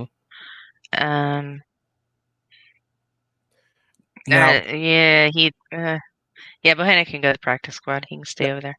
Now Gallimore goes to IR the next day. Bohanna may be the guy they bring up unless somebody drops a defensive tackle that we happen to like during the final cuts. That could possibly happen because I really don't know what's out there in terms of defensive tackles around the league. Yeah, as far as Tristan Hill goes, I just don't see him, and it's an unfortunate story. And if he hadn't jackassed around in his first season and spent so much time on the healthy inactive list for being in trouble and just not doing his job and not taking it seriously, then there would be something to like about him. But you didn't have anything out of him in year 1. He did well last season until he got hurt. And then being hurt through training camp, you got a whole new coaching staff, and I don't see them wanting to keep him around. He just kind of ruined an opportunity. Maybe somebody will pick him up. Maybe somebody that's desperate for a defensive tackle that they can get on the cheap. Well, maybe we can call up our good friend Marinelli in Oakland and work out some 6th round pick trade for him. Yeah. Now, the beauty of Tristan Hill being on the PUP list, we could actually milk this all the way till week 9 before we have to make a decision on him. So he could be out for 6 weeks or 9 weeks. That gives us a lot of time to check out our other D tackles to see if it's even worth bringing him back to the team.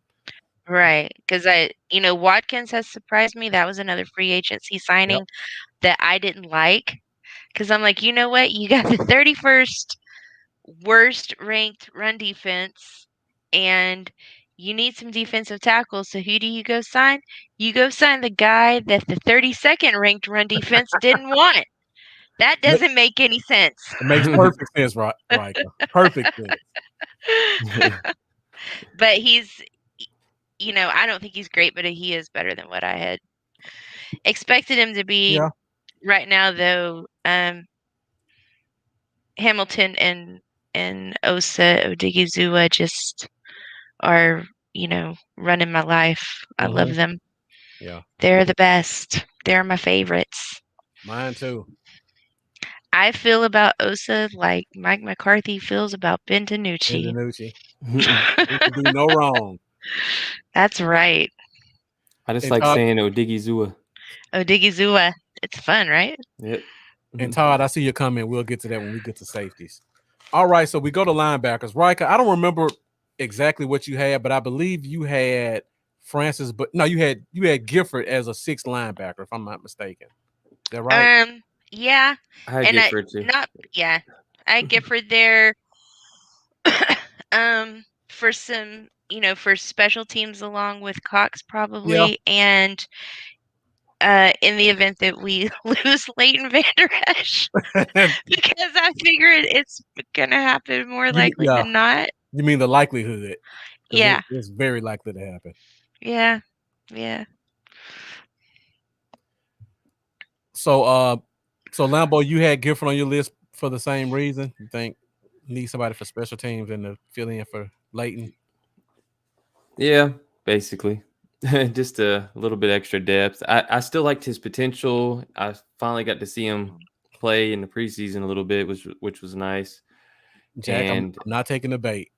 Yeah, I'm not taking Jack Meeker.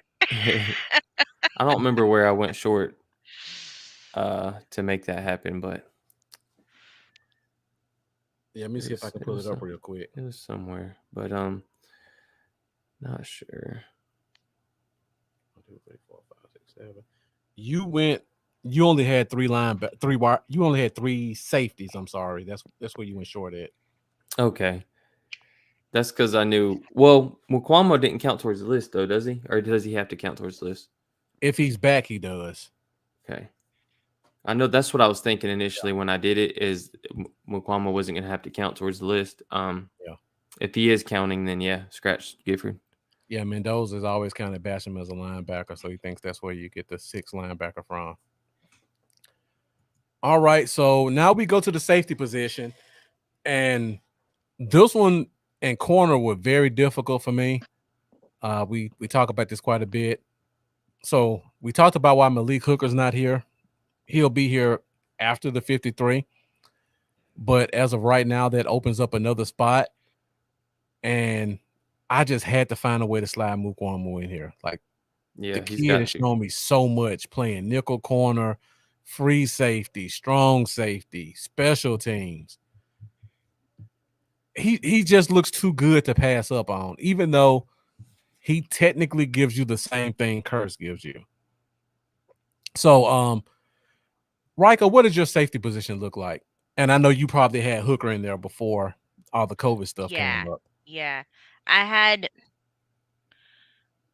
had 4, and I had Wilson, KZ, Curse, and Hooker. Okay. I didn't have Mukwamo, but I wanted him. Yeah. I wanted him though. So defense was tough for me. There were a lot of players that I wanted.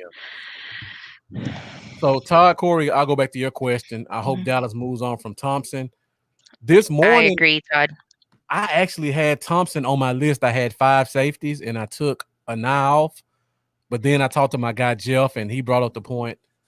Same thing I talked about with Cooper Rush and with Jeremy Sprinkle. Thompson is a vested safety. Nobody's going to touch him if he goes to free agency. So we could technically cut him, see how things look the next day, and then possibly bring him back. I just feel like he has a sponsor in that special teams room.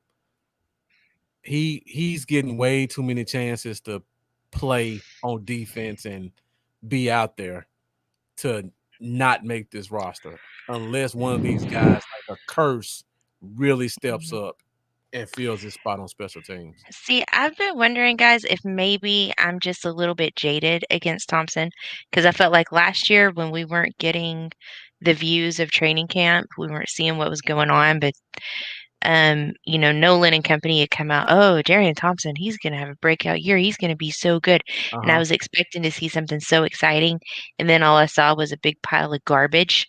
And they kept Donovan Wilson on the bench for way too long instead of bringing him in. So maybe I'm just not seeing him clearly because I'm still a little salty about that situation. We kind of got sold a bill of goods by Mike Nolan, which isn't Darian Thompson's fault, but it happened and I'm cheesed off about it. Yeah. And Todd Corey brings up another good point that Wilson is dealing with a groin injury right now, and those things can linger. There may be a chance he goes on IR next week. And remember, Bliv, I told you guys way back a few months ago that my surprise roster cut was going to be Donovan Wilson because he did not put in the work in the offseason when the rest of them really were, because they didn't want to have another year like last year. And Wilson was not at the start. He was not working out with the team. He missed part of the which was it? Was it OTAs or OTAs? He missed some time in there, and I wasn't okay with that. So I don't know how Dan Quinn feels about it or the conversations they've had in private. But for me, I don't know. He's a really good player, but I'm worried that he's got some stuff going on that's going to prohibit him from doing what he was doing at the end of last season. And if that's the case, cut ties with him early. Get him out the way. All right. Let me ask you this question, Lambo. So Hooker comes back. We got 5 safeties. If you had to make the choice, if Mukwamu gets cut, somebody's picking him up. I'm not getting rid of Mukwamu. Okay. Mukwamu or Curse? You keep him over Curse? I mean, they're basically the same guy. I'm going to keep him over Curse because I like Curse. Well, both of them have good size, so that's good. You're getting your big safety back there either way with versatility. Mukwamu, the 6'4", he played cornerback last year. We're looking at a guy that's making the switch over to safety that went late in the draft, and he's already excelling at it to the point where PFF just ranked him as the best rated rookie safety in the entire NFL. It's extremely impressive to me, and the guy hasn't even had – I mean, he's been here how long? So I feel like the ceiling – there's just so much room for him right now to keep progressing. He's already doing so well right now with the limited time he's been here and making the switch from corner. Like, it's pretty impressive. This is the year to keep those rookies who are gonna make mistakes, but maybe come out in 22 and 23 and have a great year. I felt that way for a long time. That's why I wasn't mad at Hard Knocks. I felt like I don't care if it's a distraction. Let's get it out of the way right now. Because with a defense this young, with this many rookies, it's gonna be hard to go deep in the playoffs. So get things like Hard Knocks out of the way. Get some of these rookie mistakes and first years out of the way, because I don't see any reason why 2022 we're not going to be a top 5 defense. I agree. So keep him instead of that veteran that you've got on that 1-year contract. He's going to be cheaper for 4 good years. And he's going to be excellent. So And like you said, I mean, he's been doing great out of the slot. I mean, he's been in the box. He's been in free.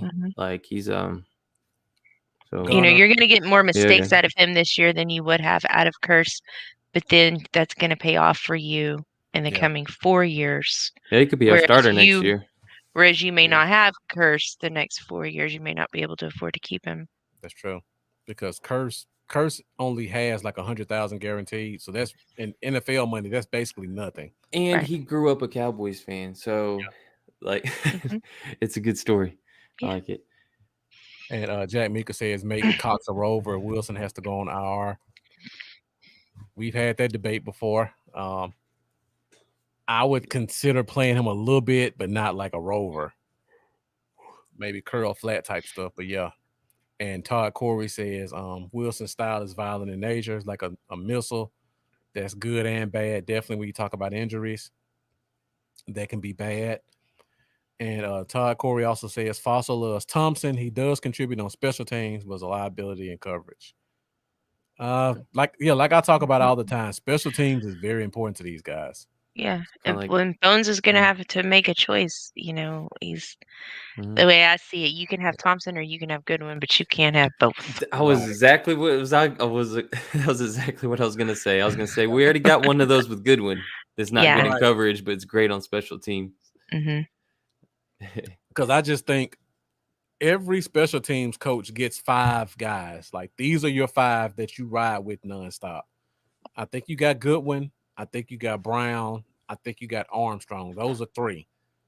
So those last 2 spots, those could be anywhere. That could be Cox at linebacker. It could be Curse. It could be Sprinkle. So some of these guys that we're talking about, they're really on the bubble. And if they don't have that Fossil sponsorship, they could be out the door. And Jeff says, I think Curse can do what Thompson does, though. That's true. He could. And everybody's talking about cornerbacks a little bit, so we can go to the corner position and close this thing out. Yeah. So, cornerback position, I got 7. By far the toughest decision to make in terms of who to cut, and I really couldn't cut any of them. So, Lambo, we'll go to you first. I'm just You it had is these tough. 7. Yeah. Who would you cut / trade or whatever if you had to choose one guy? Well, we talked about Anthony Brown some, but he's actually been looked better than Jordan Lewis. Yeah. So far at least throughout this preseason. It would for me right now it would be between. I know Jordan just signed a contract. They could cut him and how much? they would break even almost. Right. So we're gaining with Brown what close to 4 million or something like that. Something 3. Yeah. 3.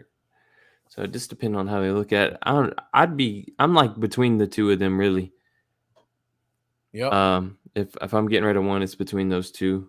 Okay. Before I go to you, Rika, follow-up question.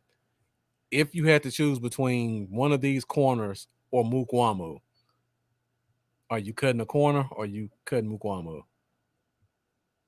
If you were one player away from setting your roster, and it has to be in the secondary.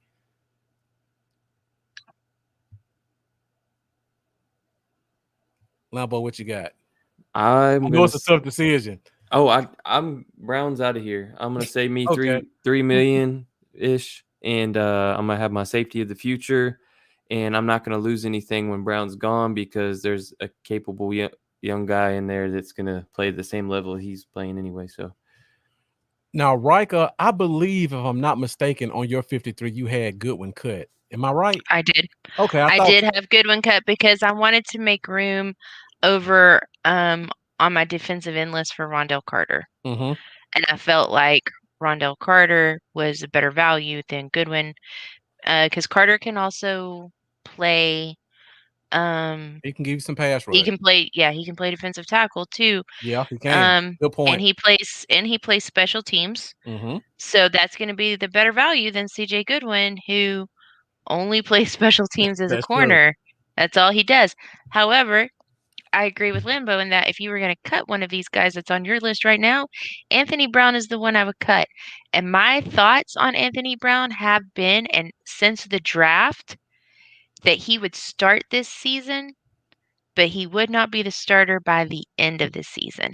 And the reason for that is because Kelvin Joseph only had about 15 games in college. So I thought, you know what, they're going to keep Anthony Brown around. They're going to let Kelvin Joseph get some games under his belt, and then we're going to trade him away. So I would say by the bye week that Anthony Brown wasn't going to be your starter anyway. Yeah. So if I had to get rid of one, I guess go ahead and get rid of Brown. I'm a little worried about Joseph, just lack of experience.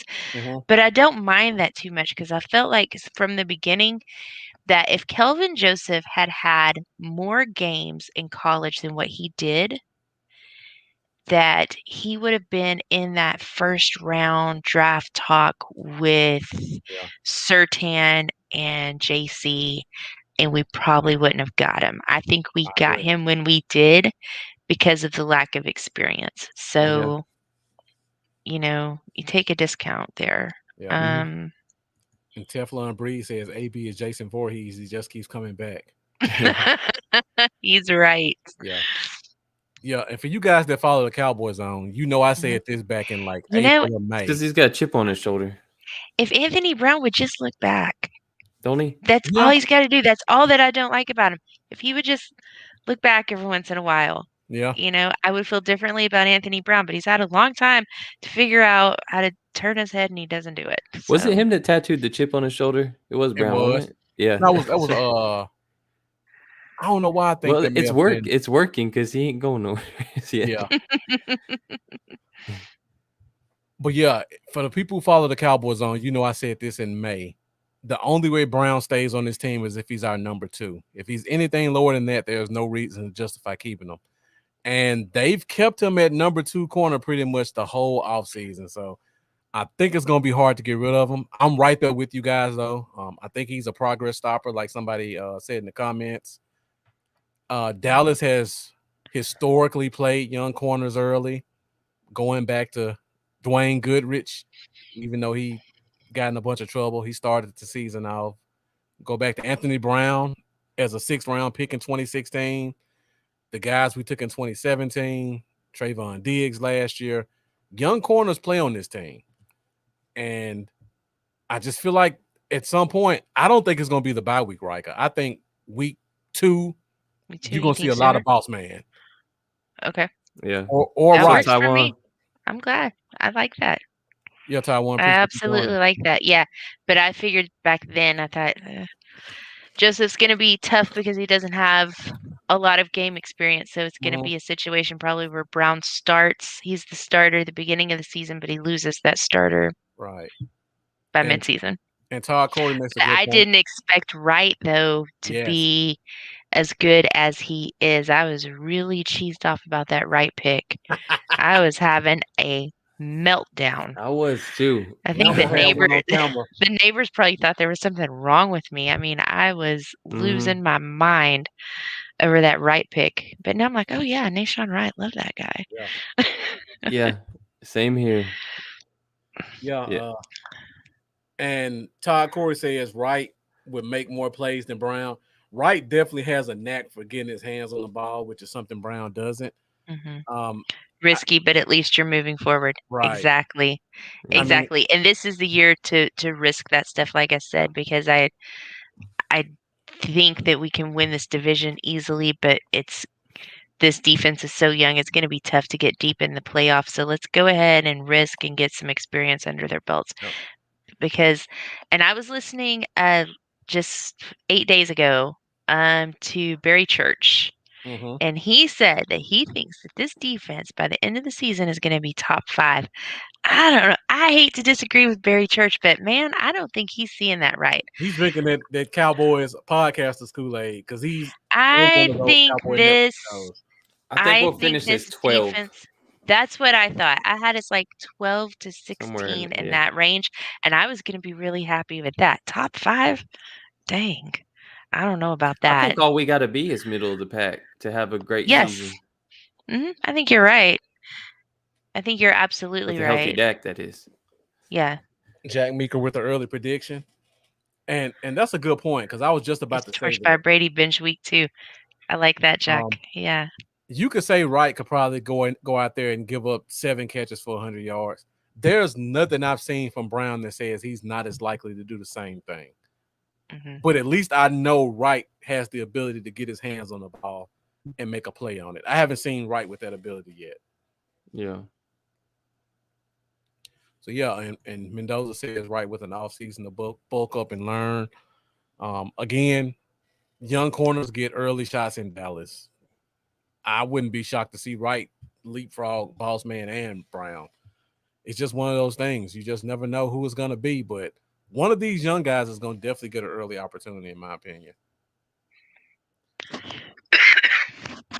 All right, guys. So that's pretty much it in terms of 53-man roster breakdown. I'm sure this is going to probably change quite a bit as the time goes. I'm trying to do a quick scan of the list to see if there's anything I want to talk about with it. So we talked about Basham will probably go on IR, and that'll bring room for Hooker. And Gallimore going on IR. When Gallimore goes on IR, well, I just remember we got Carlos Watkins coming back, so that'll take care of that spot. Is there anything I missed on here? I don't think so. Okay, Lambo. So Rika says she has Goodwin off the list. Do you think there's any chance that we have Goodwin off the list and we pick up an extra linebacker? With Fossil in the house, I say he's going to keep his special teams guy around. Okay. Yeah. All right. Before we go, Maurice Kennedy, how high up the depth chart do you plan on seeing him week 1? You think he's our starting slot, Rika? Yes. Okay. I think he starts over Lewis. He should be. Okay. Yeah. So now that makes me think, going back to this list, I almost think if Lewis is not starting, the 2 young guys leapfrog him. So now I have Lewis at 3 right now. He could easily be 6.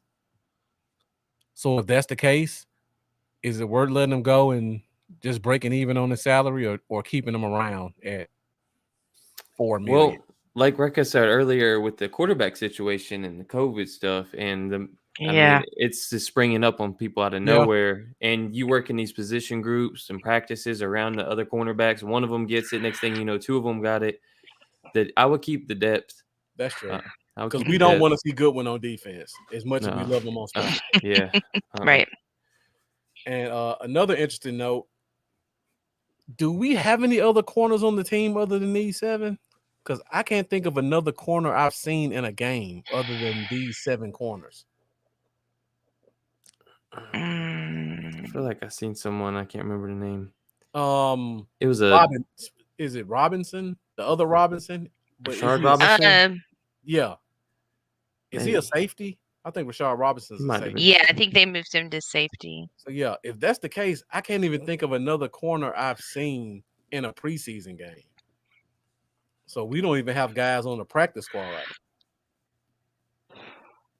Unless they just pick up some guy just to pick them up. Chris Weststreet, come on down. Yeah, Todd Corey says, probably Deontay Burton, right? Is that has he played? Yeah. Good point. Yeah. Mendoza. Deontay. Okay, Deontay Burton. Yeah.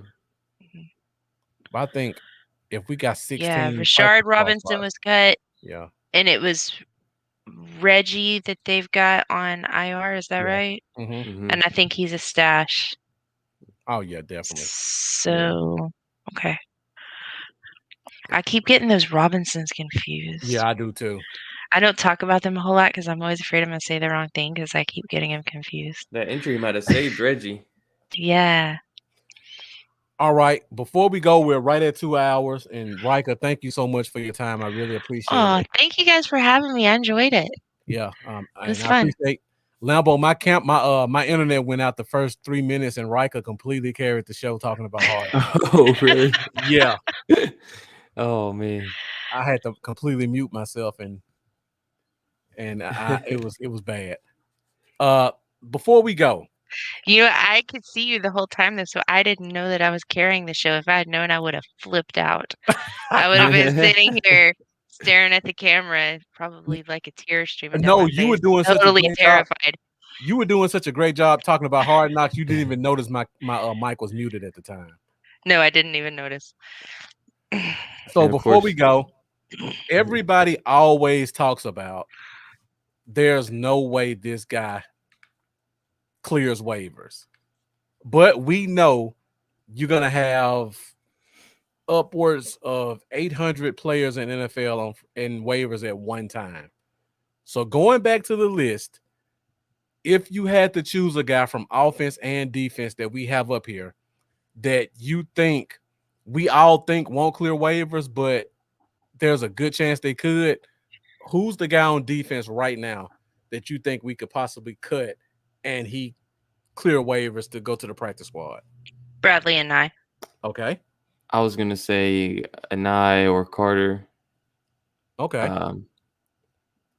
Yeah. Now last year, Anai never got cut, and Carter got picked up by the Colts. You're right. He did go to the Colts. But the Colts eventually cut him too, and we put him on their practice squad and we poached him.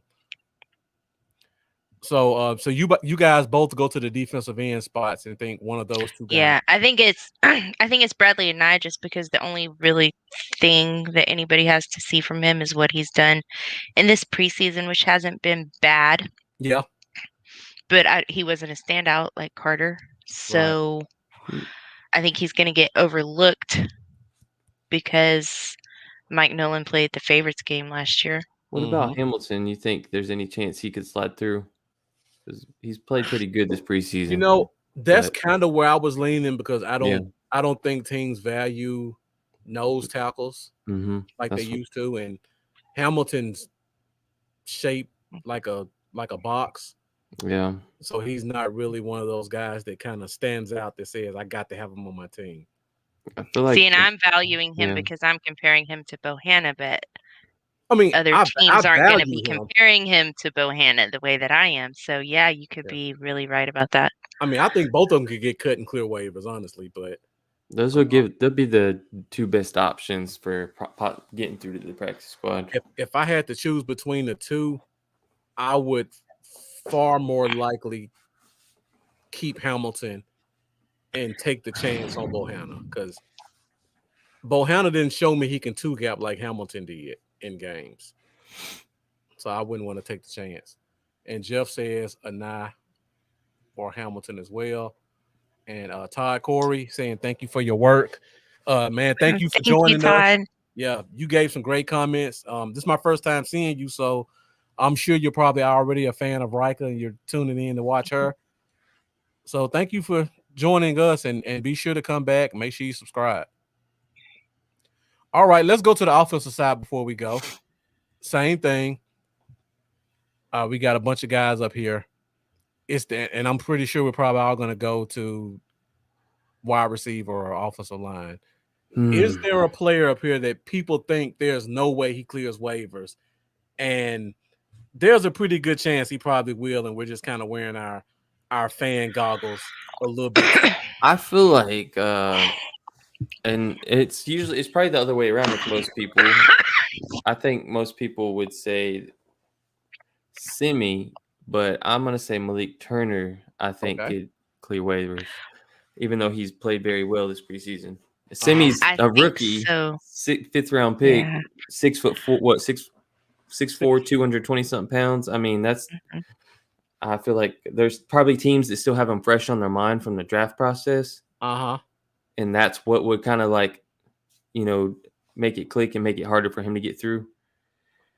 That recency bias from teams that maybe were interested in him in the draft. So that's why I'm going to say Malik Turner would be my more likely to get through option.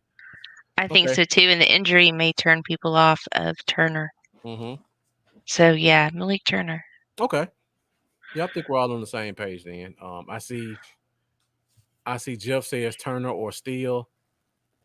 I just a right tackle with a year of experience, regardless of how bad we think he looks, with long arms and only 23, 22, there's no way he clears waivers. Somebody's taking a chance on that guy. But you never know. And Jack, with us three plus the guys at DCU, it should make for an interesting show. I'm interested to see how myself and Lambo get a word in. Because once Rika and Charlie get started, we're all gonna just be fans. Once the fight is on. I do love me some Charlie Moffitt though, that crazy son of a bitch. I gotta give you one of those bell sound effects, Lambo. Like on Terry Springer, whenever they get started, just hit it. Yes. Yeah. Definitely. All right, before we go, I got to go back to this comment because Mendoza puts up an interesting one about the defensive side. He says a 9-2, but he Really? kind of feels right. No, Oh, Mendoza. right. Mendoza, really? Come Hmm. on. I don't like it. And Oh, which Mendoza. is weird because I hated the pick. Right. How I quick almost perceptions always, change. yeah, He's a third. I He's did a hate third the pick. rounder. He's a third rounder. That's tough. Mm. No, That one would be that one would shocking. be very funny to watch on social media when you see everybody's comments in April and then he got cut in August and people in an uproar. Yeah, Right. That would be funny. that's because he's shown a lot. Yeah. Yeah. Yeah, I gotta admit, like Jeff said earlier, I feel like I was pretty wrong about the guy. Yeah. I mean, we all were. Yeah, there's Yes, not many Jeffrey of them. Dunnigan. Cut Inseki outright. Yeah. Cut him. I'll cut him You myself. know what? I could actually see him being one of those I mean, if Inseki needs veteran. like a ride to the airport or something, all he has to do is call me. I will Yeah. help him find somewhere to go. He's That got is the big not. money. That's He can call an Uber. right. Yeah, I could definitely see him being one of those practice squad guys who's just a veteran who gets cut and we just bring him and just let him sit there. So that's a good option, Jeff. Hmm. All right. We are at 2 hours and 10 minutes, Rika. One of our longest shows. So thank you Yes. for being entertaining and engaging and Thank you knowledgeable for having me. and sharing all your input with us. So once again, before we let you go, let people know where they can find you at and your blogs. You can find my blogs on my website. It's rikamovesthechains.com. You can find me on Twitter at Chains Moving, and I'm on Facebook too. And it's Rika Moves is the first name, The Chains is the last name. Okay. So you just wrote a blog. Tell Yeah. us a little bit about what that was about to let people know why they should go read it. Last night I just, after Hard Knocks was over and I was feeling it about Isaac Alarcon, so I sat down on my laptop and it was a real short one, real quick one. And I talked a lot about the International Pathways program and about Alarcon and what we can expect to see from him moving forward. That's out there. I also published my 53 roster list this last weekend. Yeah. And so that's there. It's a little bit different than what we talked about tonight, but I did drop it early. I wanted to get in there early. And but you know what? My whole catalog is there. You can scroll through and see everything I've written over the last 2 years. So, and I've written a lot of good stuff this summer, some good player profiles. If you're wondering about certain players, before the cuts next Tuesday, there's a pretty good little library there where you can take a read. Yeah. Heck yeah. So Rika, do you normally write weekly, bi-weekly? Do you have a certain day that you drop stuff? I write every week, usually on the weekends. Okay. And there's no set time or day when I do it, but I try to be at least consistent as far as the weekend goes, and then it just kind of rotates around work and family. But there's something definitely comes out every weekend. And when you go to the blog, you can actually sign up, put your email address in. You'll get an email notification every time a new blog drops. I didn't Or you know can, that. yes, or you can follow me on Twitter. I post all the links there. Also on Facebook in multiple groups. Um, so I try to get it out as much as possible. You can even, if you're looking for one and you can't find it, if you're like, hey, how come there's no blog this week? Man, hit me in my DMs. I will link you. I promise. I But need only all the go in her clicks I DMs can about the get. blog. Yeah, only DMs about the blog. Yeah. I do not want to go on a date with you. Do not DM me about that. Um, so yeah, I will get you a link if you want one. Okay. Yeah, I got to go and put my email in. I didn't even know that was an Yeah, option. and during the season last year, I wrote twice a week. I wrote pregame and postgame. Okay. This year, I'm only going to write once because I'm going to be on with you guys every Saturday night pregaming it. Yeah. So I'll be writing postgame. So my blogs will start to drop early in the week, depending on when the game is, maybe Sunday night if it's an early game, Monday if it's a later game.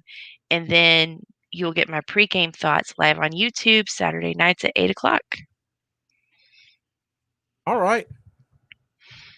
That is definitely something you guys want to watch. And Rika, have you already started thinking about your blog for next week? Got anything, any hints you can give us about what we can expect?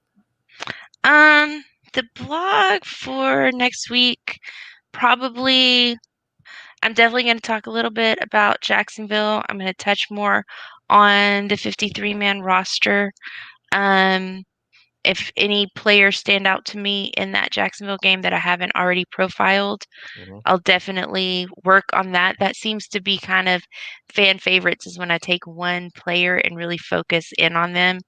Um, Skywalker mentioned it this morning when I was talking to him that he enjoys that too. They like the depth that I give and the history that I give. You know, when I start talking about a player, I'll take you all the way back. I'll tell you about who he played for, you know, in high school and what his grades were in college and what his grandma did for a living. I mean, I researched these guys, so I think my my favorite blog that I've written recently, a couple weeks ago, was actually Law Nation had asked a question one day when I was watching him about the great defenses in NFL history and where were they before they were great? How did they build? And I thought, you know, that's like really cool. I'm going to do some research on that. And I wrote a good blog about a lot of the good defenses. But It was good. I remember that one. yeah, as I was writing though, and I started watching tape, and I was watching the 1985 Chicago Bears.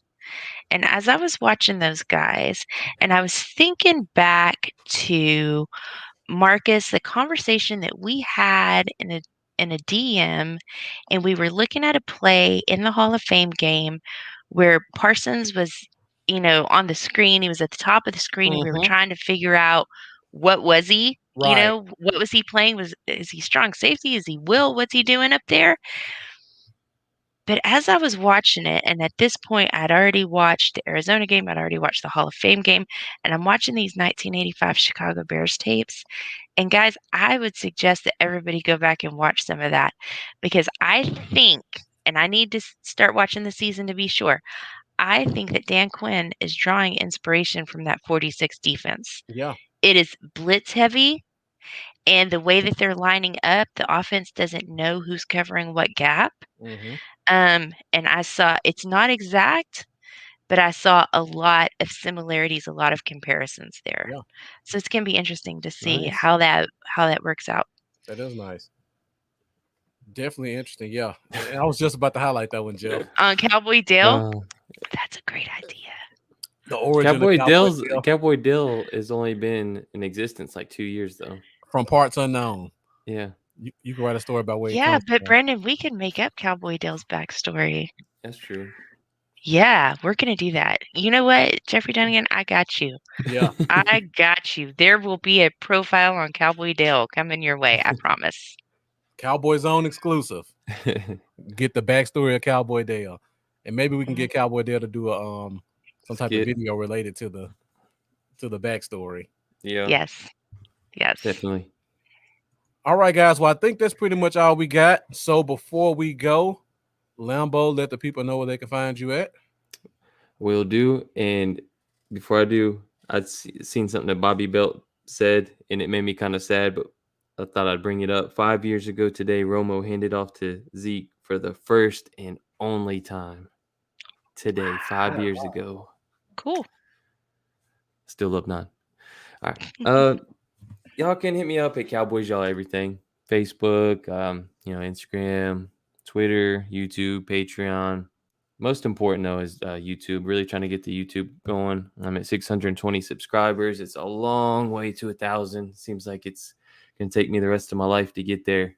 So please hit up YouTube and give a subscribe. As the season progresses and starts, I'll start doing some funny Cowboy Dale videos on there. I usually wait till the season kicks off. And then that's usually when I start doing a lot of those videos. So go subscribe, and I appreciate it. All right, guys. You can find me on Facebook and Instagram at Bluff City Cowboys. You can find me on Twitter at Bluff Cowboys. You can also find me on YouTube at Bluff City Cowboys. Make sure you subscribe if you haven't done so already. Make sure you hit that bell so that you can be involved and see all of our upcoming videos with myself and Lambo on the Cowboy Zone. as well as with Rika and the guys at DCU with the new podcast, Keeping Up with the Joneses, starting September 4th. Once again, I'm Marcus. This is Lambo. Rika, thank you so much for joining us tonight. Thank you for having me. And we'll see you again on September 4th for our first episode of Keeping Up with the Joneses. Absolutely. All right, guys. If you haven't done so already, make sure you like, share, subscribe. Have a good night. See y'all later.